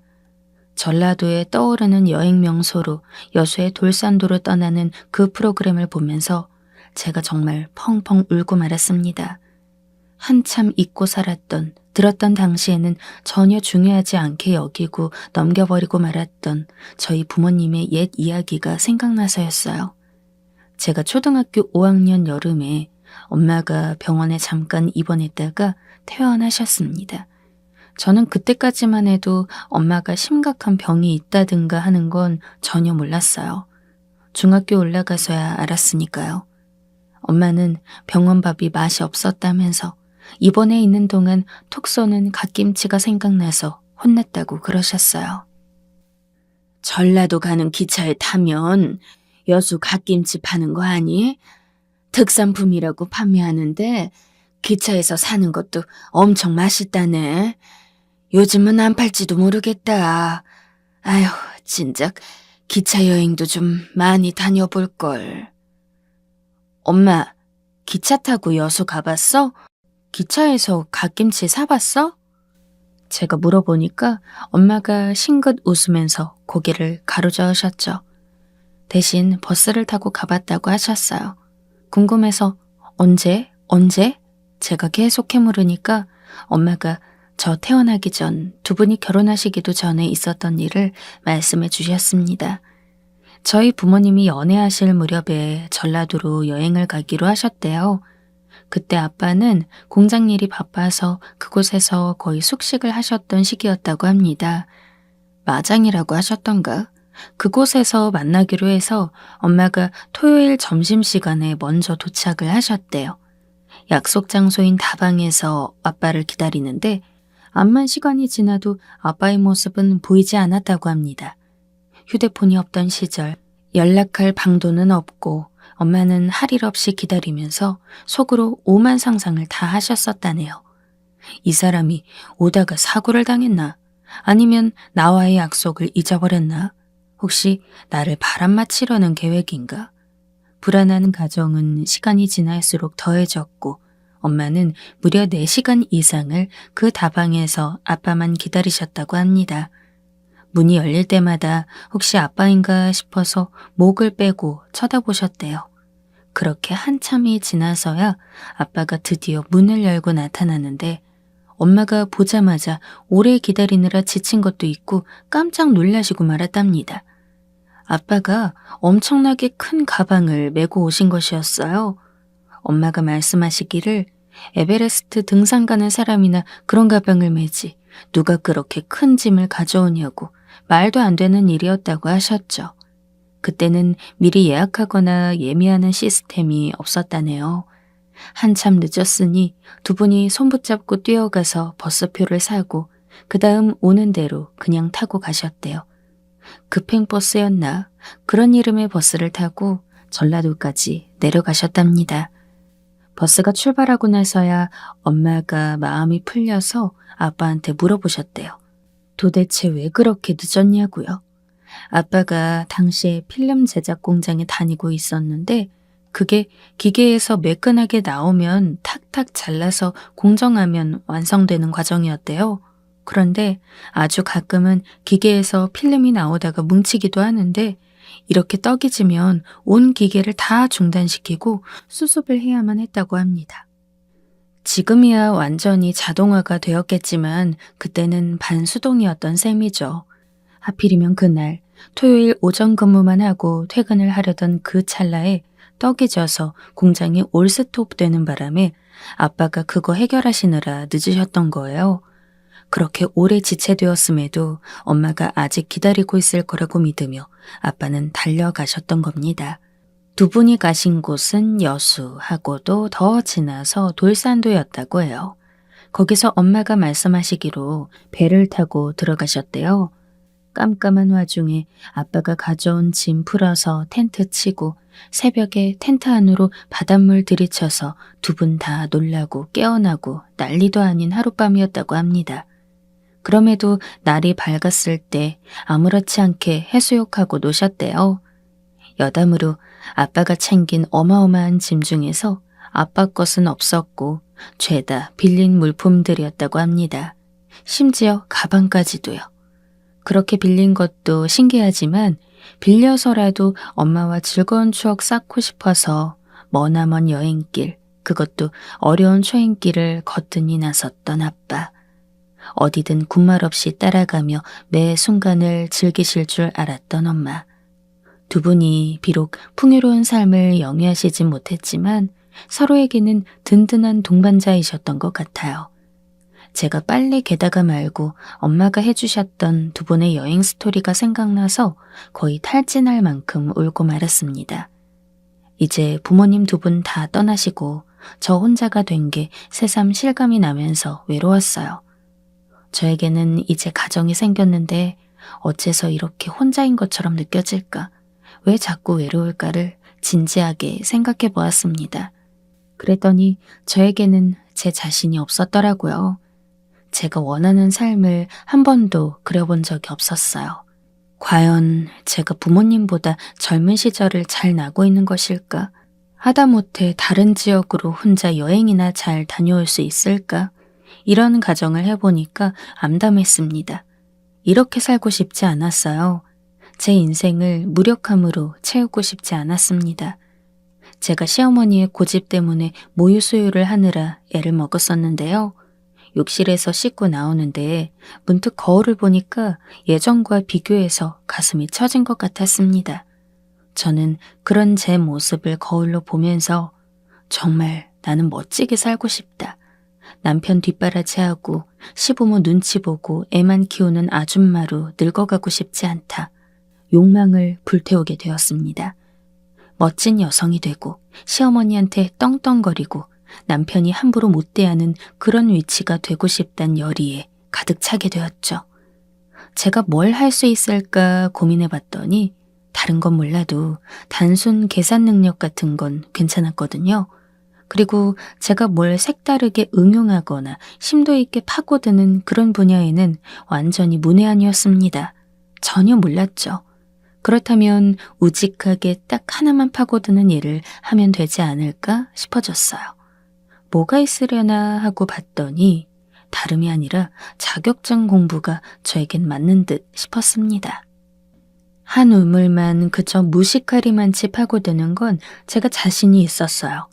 자격증이란 건 그 목표만 보고 직진하면 되는 과정이었기 때문에 어찌됐든 내 스펙을 쌓고 보자 이런 목표로 자격증들을 따기 시작했습니다. 제가 학력이 부족했기 때문에 자격증으로 채울 심산이었어요. 눈치 봐가면서 자격증 공부를 시작했고 저는 그것을 발판으로 유통업계에서 정말 유명한 곳에 입사할 수 있었습니다. 우리나라 사람이라면 거의 다 알 수밖에 없는 대기업이었어요. 하지만 저는 계약직이었고 돈은 아주 적었습니다. 기본 수당이 정말 적었는데 대신에 대기업이라서 확실히 다른 점은 있었어요. 업무 외 추가 근무가 발생하면 추가 수당을 10분 단위로 철저하게 계산해서 다 쳐줬습니다. 대기업이다 보니까 빌딩도 굉장히 좋은 곳이었고 그 건물 1층에 편의점이 있었는데 재직자들은 전부 할인 대상이었어요. 저는 단 몇백 원에 끼니를 때울 수 있었죠. 악착같이 돈을 모았습니다.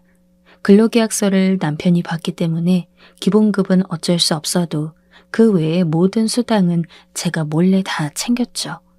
제가 돈을 벌든 뭘 하든 시댁에서 저를 내보는 게 마침 시아버지 건강이 안 좋아서였어요. 회사 사정이 나빠진 것도 겹쳤기 때문에 이래저래 축소가 되고 있었습니다. 제가 그 틈을 놓치지 않고 따로 돈을 버는 것이 안정적으로 더 낫다고 남편을 설득했어요. 원래는요, 그 집안에서 저를 땡전 한 푼 안 주고 인력으로 써먹으려고 했습니다. 회사 사정 안 좋다는 핑계를 앞세워 가족이니까 희생을 하는 것이었죠. 그 짓 안 하려고 따로 돈 벌러 나가기 위해 설득하느라 제가 정말 애썼습니다. 비위 맞추느라고 힘들었네요. 제 뜻대로 제 맘대로 일도 못 다니는 신세가 한편으로는 우스웠어요. 반드시 돈을 많이 벌어서 갚아주리라고 그때 다짐을 했습니다. 저는 창업을 진작 꿈꾸고 있었어요. 유통 시스템을 일하면서 보게 되니까 구조가 훤히 익혀졌죠. 아무래도 제가 그런 분야에 머리가 좀 트여 있다는 생각도 들었고요. 저에게 필요한 것은 두 가지, 돈과 용기였습니다. 제가 내적 갈등을 하고 있을 때 시아버지가 세상을 떠나가셨습니다. 그렇게 일찍 갑작스레 돌아가실 줄은 예상 밖이었기에 다들 충격을 받았습니다. 시아버지와 제가 친밀한 것은 아니었지만 깊이 애도했어요.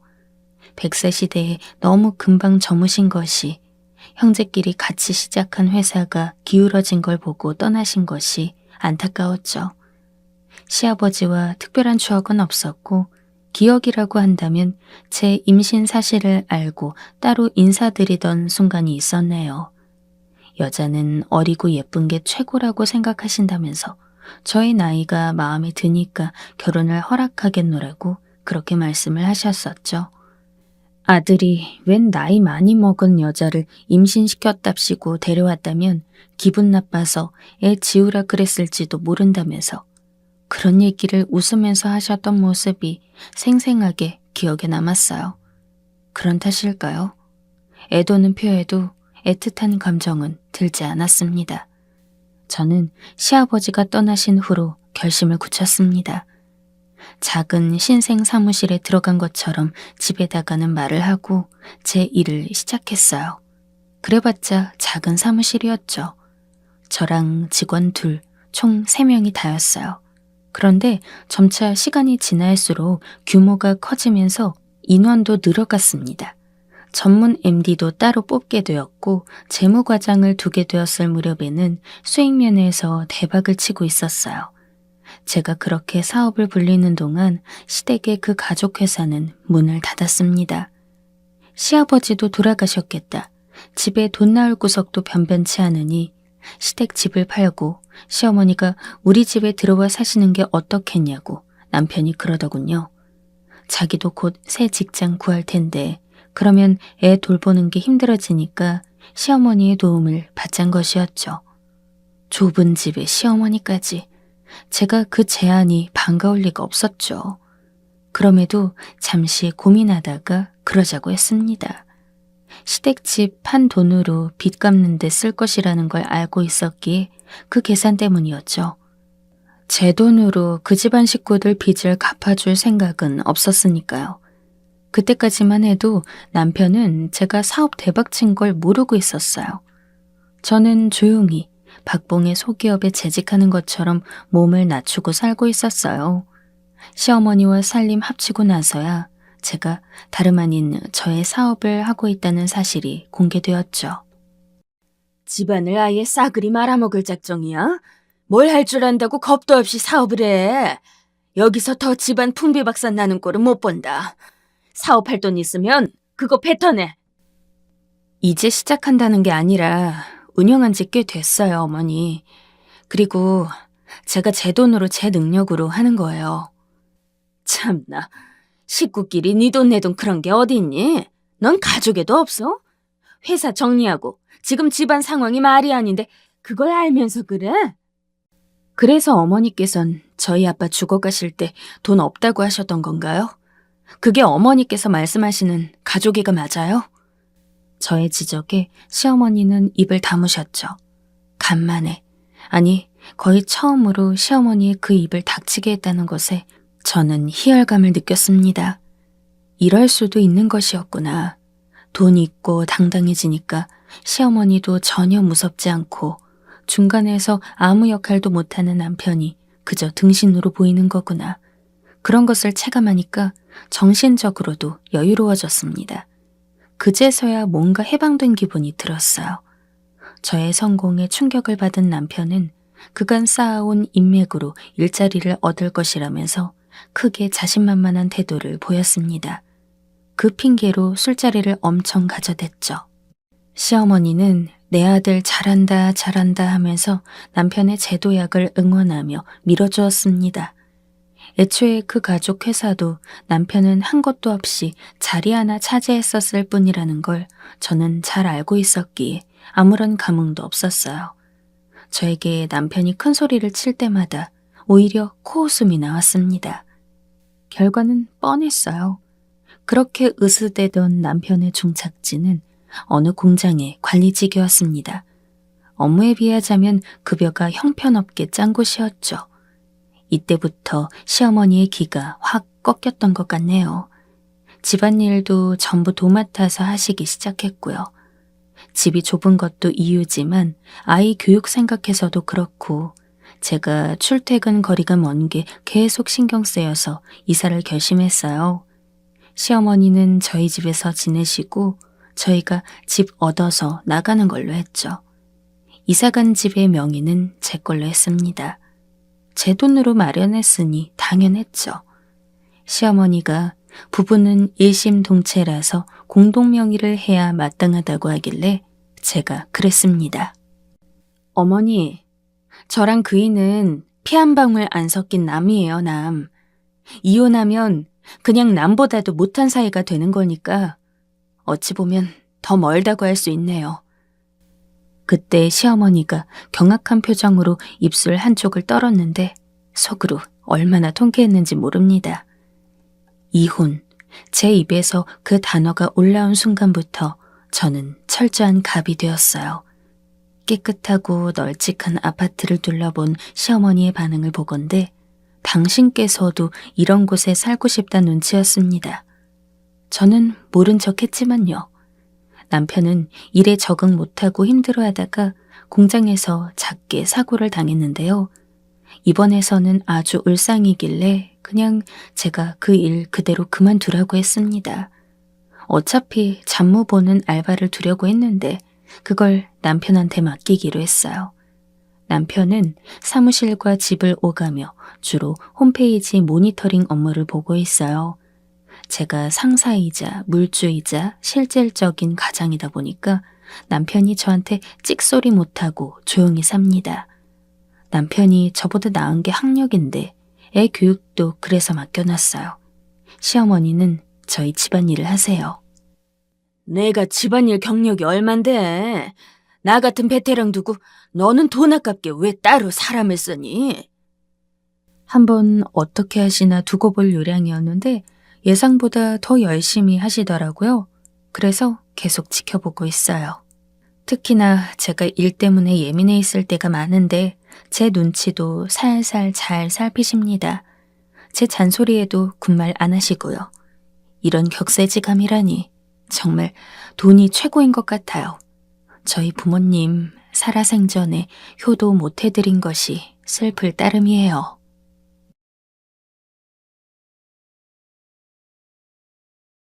안녕하세요. 오늘은 재미있는 사연을 좀 여러분들께 들려드리고 싶어서 글을 쓰게 되었습니다. 저희 남편과 제 40년지기 친구에 관한 이야기인데요. 중간에 너무 웃기시더라도 웃음 잘 붙들어 주시면서 끝까지 들어주세요. 일단 제 소개를 먼저 드리자면 저는 프랜차이즈 카페를 운영하고 있는 흔한 50대 아줌마입니다.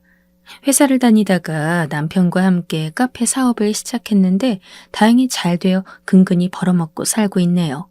그리고 제 친구는 아까 말씀드렸듯 저와 40년 지기인데요. 들으면 아시겠지만 엄청 오래된 시간이죠. 저와 12살 때부터 인연이 시작되었으니 그 세월도 참 징글징글하네요. 나이가 언제 이렇게 먹었나 싶기도 하고요. 제 친구와의 인연을 이제 설명드리면 친구는 엄마 친구의 딸이었고 저와는 한 동네에서 나고 자랐어요. 엄마들끼리도 친하다 보니 학교 끝나면 숙제를 같이 하거나 서로의 집에서 놀고 자면서 하루를 보내곤 했는데 그 유년 시절의 추억이 있어 그런지 서로 다른 대학에 가서도 인연이 끊기질 않더라고요. 저는 서울에 있는 대학에 다녔고 그 친구는 지방 쪽 대학을 가서 거리가 멀긴 했지만 1년에 두세 번 정도는 만날 만큼 쭉 안부를 묻고 지냈어요. 그러다 친구와 본격적으로 친해진 건 친구와 제가 30 중반대, 그러니까 저희 둘 다 결혼을 막 한 직후였어요.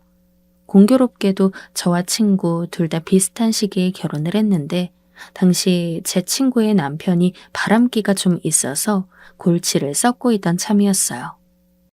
원래도 좀 날라리 같은 기질이 있어 보이고 사람이 뚝심이 없어 보이는 게 마음이 들지 않았는데 역시나 결혼을 하더니 그때부터 막 나가기 시작하더라고요.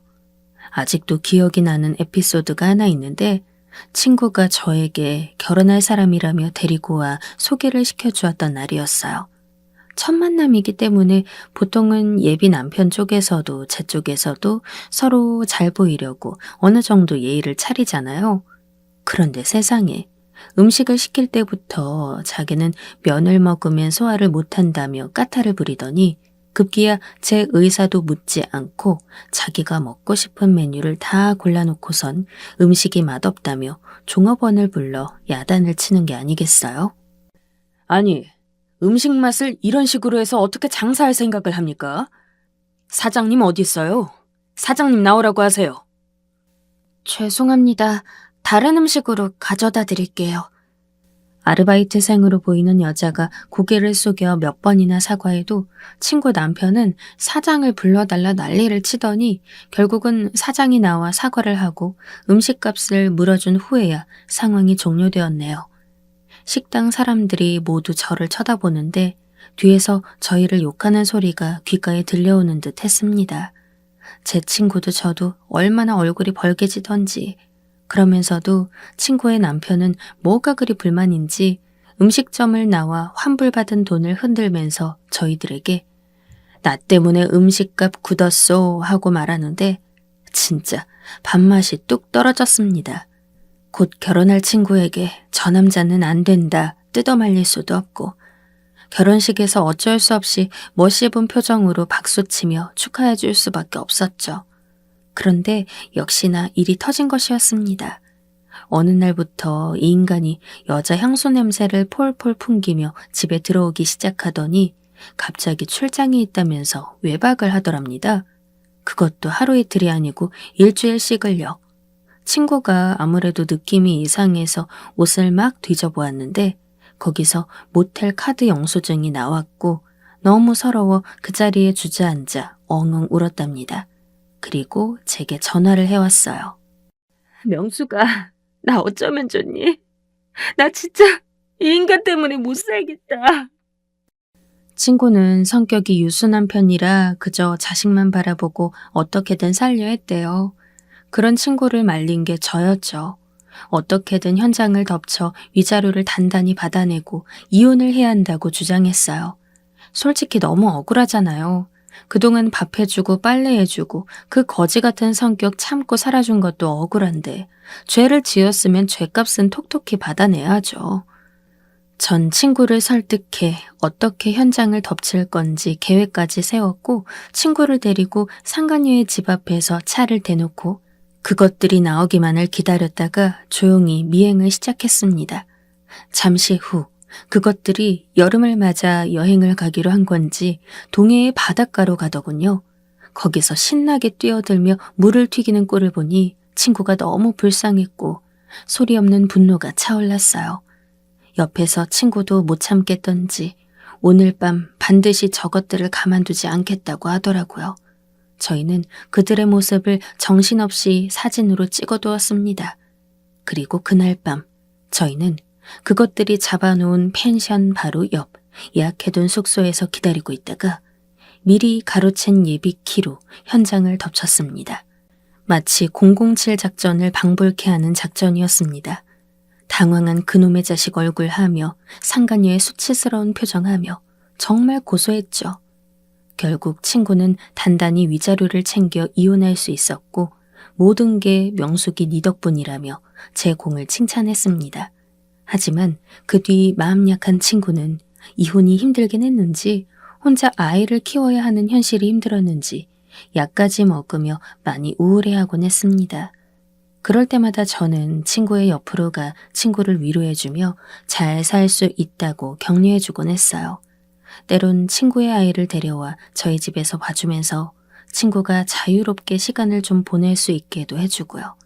친구의 딸이랑 제 딸은 마치 옛날 저와 친구처럼 친하게 지냈어요. 야, 명수가, 네 딸 미애는 어쩜 널 저리 닮았니? 괄괄한 성격이 골목대장 하겠다고 고무줄 끊어놓는 남자애들 두들겨 패던 너랑 딱 똑같아. 그러니까 말이야. 어제는 자기 놀리는 남자애들 때리고 왔다고 하는데 나도 어쩔 땐 깜짝 놀란다니까. 네 딸도 그래. 내 딸이 치마 뒤집혀진 것도 모르고 막 뛰어놀고 있으니까 지혜가 와서 미애 치마를 똑바로 해주더라니까. 어찌나 귀여운지 모르겠다. 딸 키우는 게 이런 재미인가 봐. 저희는 그렇게 딸들이 커가는 걸 보면서 함께 시간을 보내곤 했습니다. 친구가 힘들 때나 제가 힘들 때나 서로가 서로에게 버팀목이 되어주었어요. 저도 사는 게 만만치 않았습니다. 사실 가정에서 별일이 없었던 것뿐이지 회사를 나와 가게를 차렸을 때부턴 빚도 생기고 가게도 잘 되지 않아서 걱정이 한가득이었어요. 딸은 잘하고 있지, 돈은 벌어야지. 남편도 절 따라 퇴직했던 터라 사는 게 너무 막막하고 갑갑하던 때였죠. 어느 날 잠자려고 딱 누우면 갚아야 할 빚과 딸 얼굴이 번갈아가며 스치는데 가슴에 돌덩이가 얹어진 것 같더라고요. 그런 절 도와준 사람이 친구였어요. 딸 학원비며 식재료 값이며 소소하게 나갈 돈이 많았는데 친구는 그 돈을 기한도 없이 턱턱 빌려주곤 했어요. 야, 나 미안해서 이 돈 못 받아. 너한테 저번 달 빌린 돈도 못 갚았는데. 됐어. 네가 내 인생 고쳐준 건 생각 안 해? 나 너 아니었으면 그놈이랑 지긋지긋하게 살고 있었을 거야. 네가 그 팔자 고쳐줬는데 이 정도는 그냥 푼돈이다. 친구는 그러면서 언제든 필요하면 말하라고 내가 네 옆에 있다고 말해주며 든든하게 제 곁을 지켜주었습니다. 친구는 제게 언제든 부를 수 있는 지원군이었고 마치 저에게 있어선 친정어머니 같은 존재였습니다. 20대에 일찍 어머니를 여인 터라 딱히 기대고 의지할 사람이 없었는데 친구를 생각하면 절로 힘이 나곤 했습니다. 그렇게 친구의 도움으로 카페는 천천히 자리를 잡아나갔고 단골 손님들도 생기면서 서서히 안정적인 매출을 유지하게 되었습니다. 친구 덕도 컸죠. 친구는 당시 이혼한 후 꽃집에서 일을 하고 있었는데 꽃집에서 함께 꽃을 배우는 사람들과 함께 저희 카페로 와 디저트며 커피며 잔뜩 시켜주고 갔으니까요. 그때 수강생분들이 저희 카페를 알게 된 후 자주 방문해 주시곤 했습니다. 결정적으로 몇 년 후 앞에 쇼핑몰이 생기면서 젊은 층의 손님들이 많이 유입되어 카페가 더 잘 되어갔죠. 옆에서 제일 기뻐해 주던 것도 역시 친구였습니다. 친구는 남편과도 스스럼 없이 지내곤 했는데 낯을 가리긴 했지만 저와 워낙 사이가 돈독하다 보니 집에 모이면 남편과도 함께 술을 마시는 날들이 많았어요. 남편도 친구와 성격이 비슷해 처음에 친구를 낯설어하고 어려워했지만 그 다음 만남이 지속되자 터놓고 편안하게 지내곤 했어요. 또 남편 역시 친구의 도움이 크다는 걸 알았기에 친구에게 고마움을 가리지 않고 표현하곤 했죠. 정말 진희 씨 아니었으면 저희 이 자리까지 못 왔을 거예요. 고마우면 나중에 진짜 잘 돼서 내 명의로 된 건물 하나 마련해줘요. 친구는 저런 농담을 잘 던지곤 했습니다. 그런 농담을 던질 만큼 그 당시 저희 카페 사업이 정말 잘 되었거든요. 남는 돈으로 카페를 2호점, 3호점까지 해나갈 구상을 하고 있었죠. 딸에게 관리하게 하고요. 그러던 차에 친구의 집이 저희 집 근처로 오게 되었고 친구 딸도 독립을 하면서 일이 끝나면 친구 집에 모여 술 한 잔을 기울이는 날이 많아졌어요. 술 한 잔을 기울이다 보면 옛날 얘기를 많이 하곤 했는데 그때마다 친구와 제 사이에 외모 배틀이 있곤 했습니다. 솔직히 인기는 내가 너보다 많았잖아. 초등학교 때부터. 우리 반 남자애들이 다 나한테 편지 주고 꽃 주고 했던 거 알지? 참, 어디 내 얘기 해봐. 나는 남자들이 그냥 줄을 섰어요. 친구야, 내가 네 어린 시절을 함께하지 않았냐? 네 얼굴을 아는데 무슨 그런 소리를 해. 거짓말하면 못 써. 아유, 그만들 좀 해. 내 보기엔 비슷비슷하구먼. 친구와 제가 잔뜩 술에 취해 자기 외모가 잘났다고 하고 있으면 남편은 그런 저희 사이를 중재하곤 했습니다. 친구와 전 내기도 자주 하곤 했는데 별다를 거 없는 소소한 내기들이었어요. 예를 들어 동창생한테 동시에 문자를 보내서 누구한테 먼저 연락이 오나 하는 내기라든지 그런 것들이었죠. 한번 내기에 맞들리자 저희는 이것저것 쓸데없는 걸로도 내기하기 시작했고 승부욕이 저 못지않게 많았던 친구도 지지 않기 위해 눈에 불을 켜고 이기려 했습니다. 남편은 이러다 의상하겠다며 말리곤 했지만 저희는 너무 재미있었습니다. 그러던 어느 날 같이 동창회에 갔다 왔는데 동창회에서 하도 여러 가지 일들이 있었던지라 일주일간을 동창회 얘기로 보내고 있었어요.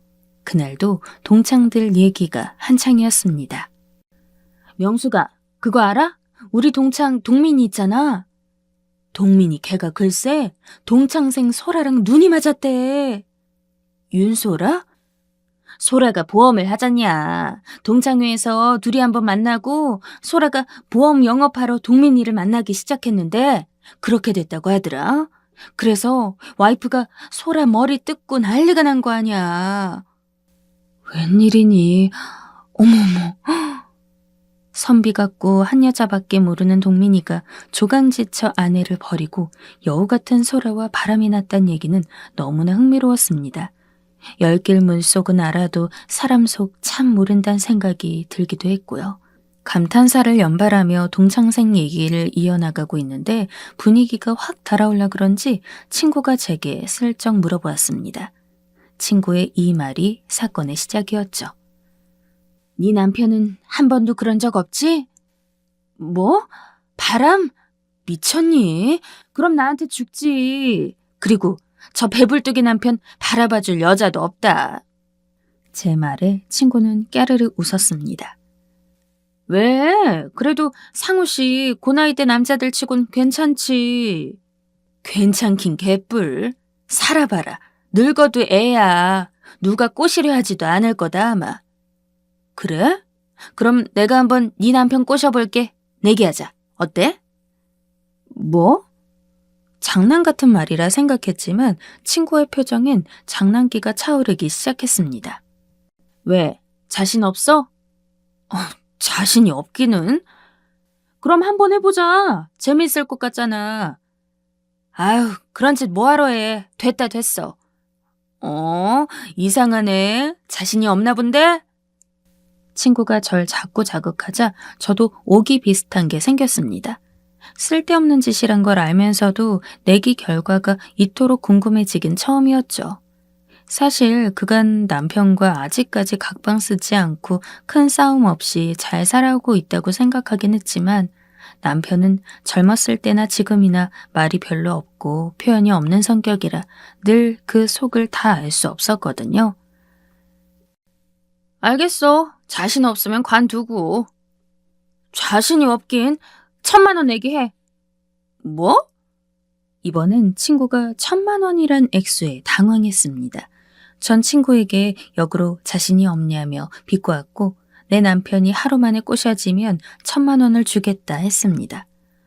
너 그 말 정말이지? 진짜지? 나 녹음한다. 저는 녹음하라면서 정말 1,000,000원을 주겠다 각서까지 썼어요. 술김에 별짓을 다 한 거죠.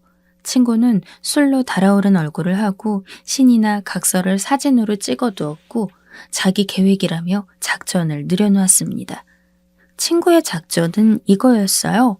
자기가 은근슬쩍 제 남편에게 연락해 고민 상담하는 척 다가간 후 넌지시 요즘 남자가 없어 너무 외롭다는 말을 흘리겠다는 거였죠. 아유, 작전이 너무 허술하다 허술해. 허술한지 두고 봐. 두고 보면 알겠지. 그리고 넌 실시간으로 그걸 듣고 있어라. 어떻게? 휴대폰 전화 연결해 놓을게.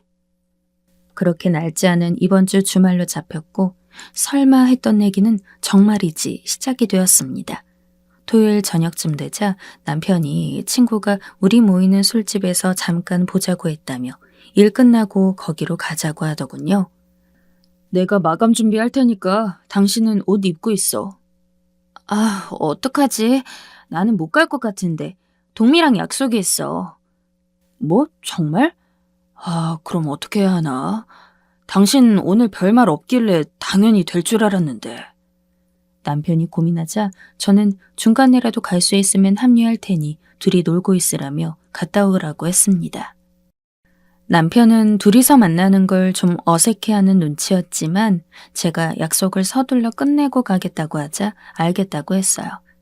남편이 친구를 만나러 나가자마자 드디어 작전이 시작되었습니다. 친구는 남편이 술집에 도착하자 제게 바로 전화통화를 연결했고 두 사람의 말소리가 전화기 너머 생생하게 들리기 시작했어요. 오래 기다리셨어요? 요 앞에 차가 막혀서요. 와이프는 좀 있다 온대요. 아, 그래요? 그럼 우리끼리 놀고 있어야 되겠다. 얼른 앉아요. 어색한 분위기도 잠시. 남편과 친구는 곧이어 서로 대화를 주고받으며 술을 먹기 시작했어요. 친구와 남편은 공통 관심사인 골프 이야기를 하며 대화를 이어나갔는데 생각보다 대화가 무르르듯 잘 이어져 가더라고요. 그러던 중 본격적으로 친구가 남편 꼬시기 작전을 시작했습니다. 저는 한껏 숨을 죽였습니다. 이때부터가 바로 내기의 시작이었죠. 아주 오래전 명숙이가 상호 씨를 데려왔을 때 혹시 기억나요? 우리 크리스마스 트리 장식된 카페에서 만났잖아요. 실은 상호 씨한테 그 순간 첫눈에 반했어요. 알아요, 어떻게 들릴지. 친구가 결혼한다며 소개시켜준 남자에게 그런 마음 품는 게 얼마나 상스러워 보이는지. 근데 감정은 어쩔 수가 없잖아요. 그 이후로도 상호 씨에 대한 마음을 주체할 수가 없었어요. 친구가 상호 씨랑 결혼하고 나서도 밤만 되면 자꾸 상호 씨 얼굴이 떠올랐어요. 네? 20년 동안 담아둔 제 진심을 말하는 거예요. 전 남편을 만나면서 겨우 상호 씨를 마음속에서 접었어요. 그런데 아시다시피 그 인간이 바람이 나고 혼자가 되니까 여지없이 상호 씨가 떠오르더라고요. 그때 결심했어요. 명숙이를 생각하면 상호 씨한테 다가갈 순 없으니 그냥 멀리서 지켜만 보자고요. 내가 왜 그렇게 명숙이를 도와줬을 것 같아요? 다 상호 씨 때문이에요. 상호 씨가 힘들지 않았으면 좋겠어서, 행복했으면 해서 그 행복 지켜주려고 애쓴 거라고요. 어떻게든 지워보려고 다른 사람도 만나보고 별짓 다 해봤는데 이젠 숨길 수가 없을 것 같아요. 이렇게 또 혼자가 되니 깨달았어요. 영화, 소설에 나올 것 같은 대사들을 줄줄 내뱉는 친구의 목소리를 들으면서 절로 웃음이 새어나왔어요. 1,000만 원 얻겠다고 저 대본을 진지하게 써내려갔을 친구의 모습이 상상이 되었으니까요. 하지만 한편으론 예측할 수 없는 남편의 반응에 덩달아 가슴이 조여들어왔습니다. 뭐라 말씀드려야 할지 모르겠네요. 절 그리 오랜 시간 좋아하셨다는 게 충격적이기도 하고. 알아요. 얼마나 놀라셨을지. 근데 제 마음도 생각해 보세요. 전 그 오랜 시간 명숙이 생각하면서 참은 거예요. 네. 그래도 아시다시피 전 이미 아내가 있고 딸도 있는 몸이고. 진희 씨가 매력이 없다는 건 아니에요. 충분히 매력적인 사람이지만 아시다시피 제 와이프와의 관계도 있으시고 아무래도 이건 적절하지 않은 것 같아요. 정말 절 여자로 생각하신 적이 한 번도 없어요? 단 한 번도요? 저번에 저한테 보내던 상우 씨 눈길 봤어요. 명숙이 만나러 카페 왔을 때 저만 뚫어져라 보고 있었잖아요. 나중엔 은근슬쩍 제가 입은 옷이 이쁘다면서 칭찬도 해주시고요. 그거는 더 이상 발뺌하지 마세요. 우리 그냥 솔직해져요. 어차피 우리 둘밖에 없잖아요. 상우 씨도 나한테 단 한 번쯤은 감정 느낀 적 있잖아요. 아마 그때가 제 인생에서 심박수가 가장 빠르게 뛰었던 때가 아닐까 싶어요. 장난으로 시작한 내기였지만 예상치 못한 친구의 말과 남편의 반응에 저도 모르게 표정이 굳어져 갔어요. 여기서 만약 남편이 그렇다고 한다면 나와 남편의 관계는 어떻게 되는 걸까? 친구와의 관계는 어떻게 되는 걸까? 모든 게 파국으로 끝날 게 분명했어요. 당장이라도 전화기 넘어 그만하라고 소리라도 질러 멈추고 싶은 심정이었습니다. 그때였습니다. 남편의 목소리가 다시 들렸는데 이때부터 심각하고 진지했던 분위기가 반전이 되더라고요. 웃음을 참느라 죽는 줄 알았죠. 그리고 솔직히 말씀드리면 진희 씨는 제 취향이 아니세요. 이런 말하기 뭐하지만 저는 뭐랄까 예쁘고 청순하신 분이 좋아요. 뭐라고요? 그럼 전 얼굴이 그렇지 않는 거예요? 아니, 아니, 그러니까, 제 취향과는 거리가 멀다는 거죠. 조금 어이가 없는데요. 저 이래봬도 대학교 간판이었어요. 상호 씨 같은 분은 저한테 말도 못 걸었죠. 아, 예. 근데 어찌됐든 제 취향이 아니에요. 그리고 뭐랄까, 지니 씨는 성격도 좀 세시잖아요. 저는 기센 여자 무서워요. 싫어하고요. 그때부터 친구는 화가 진짜 난 것 같았어요. 콧김 뽑는 소리가 여기까지 들렸으니까요. 왜냐하면 친구가 제일 싫어하는 소리가 바로 기센 여자였거든요. 역시나 친구의 말 폭격이 다다다 이어졌습니다. 자기는 기가 절대 새지 않다는 둥, 살아있는 벌레도 못 죽인다는 등, 듣고 있자니 친구가 조금 가엾게 느낄 정도였습니다. 친구는 한참 동안이나 혼자 말한 것 같아요. 거의 20분간을요. 얼마나 그 말이 싫었으면 그렇게나 오래 말했을까요? 제가 나서서 친구를 좀 말려주고 싶은 심정이었습니다. 허나 그러기엔 이 상황이 너무 웃겨서 그러지 못했죠. 저는 킬킬 웃으며 웃는 건지 우는 건지 알 수 없을 정도로 바닥을 치며 웃어댔고 그 사이 친구는 급기야 제 남편을 공격했습니다. 그러는 상호 씨는 완벽한 줄 아세요? 상호 씨는 너무 비실비실하고 빼빼 말라서 툭하면 쓰러질 것 같이 생겼다고요. 화가 좀 많이 나신 것 같은데 진정하세요. 제 말은 그런 뜻이 아니었어요. 됐어요. 비실비실하게 생겨가지고는. 자꾸 비실비실하다고 하시는데 저 매일 헬스합니다. 그리고 기 센 것보단 낫죠. 기 안 세다고요. 저도 안 비실비실합니다. 그만하시죠.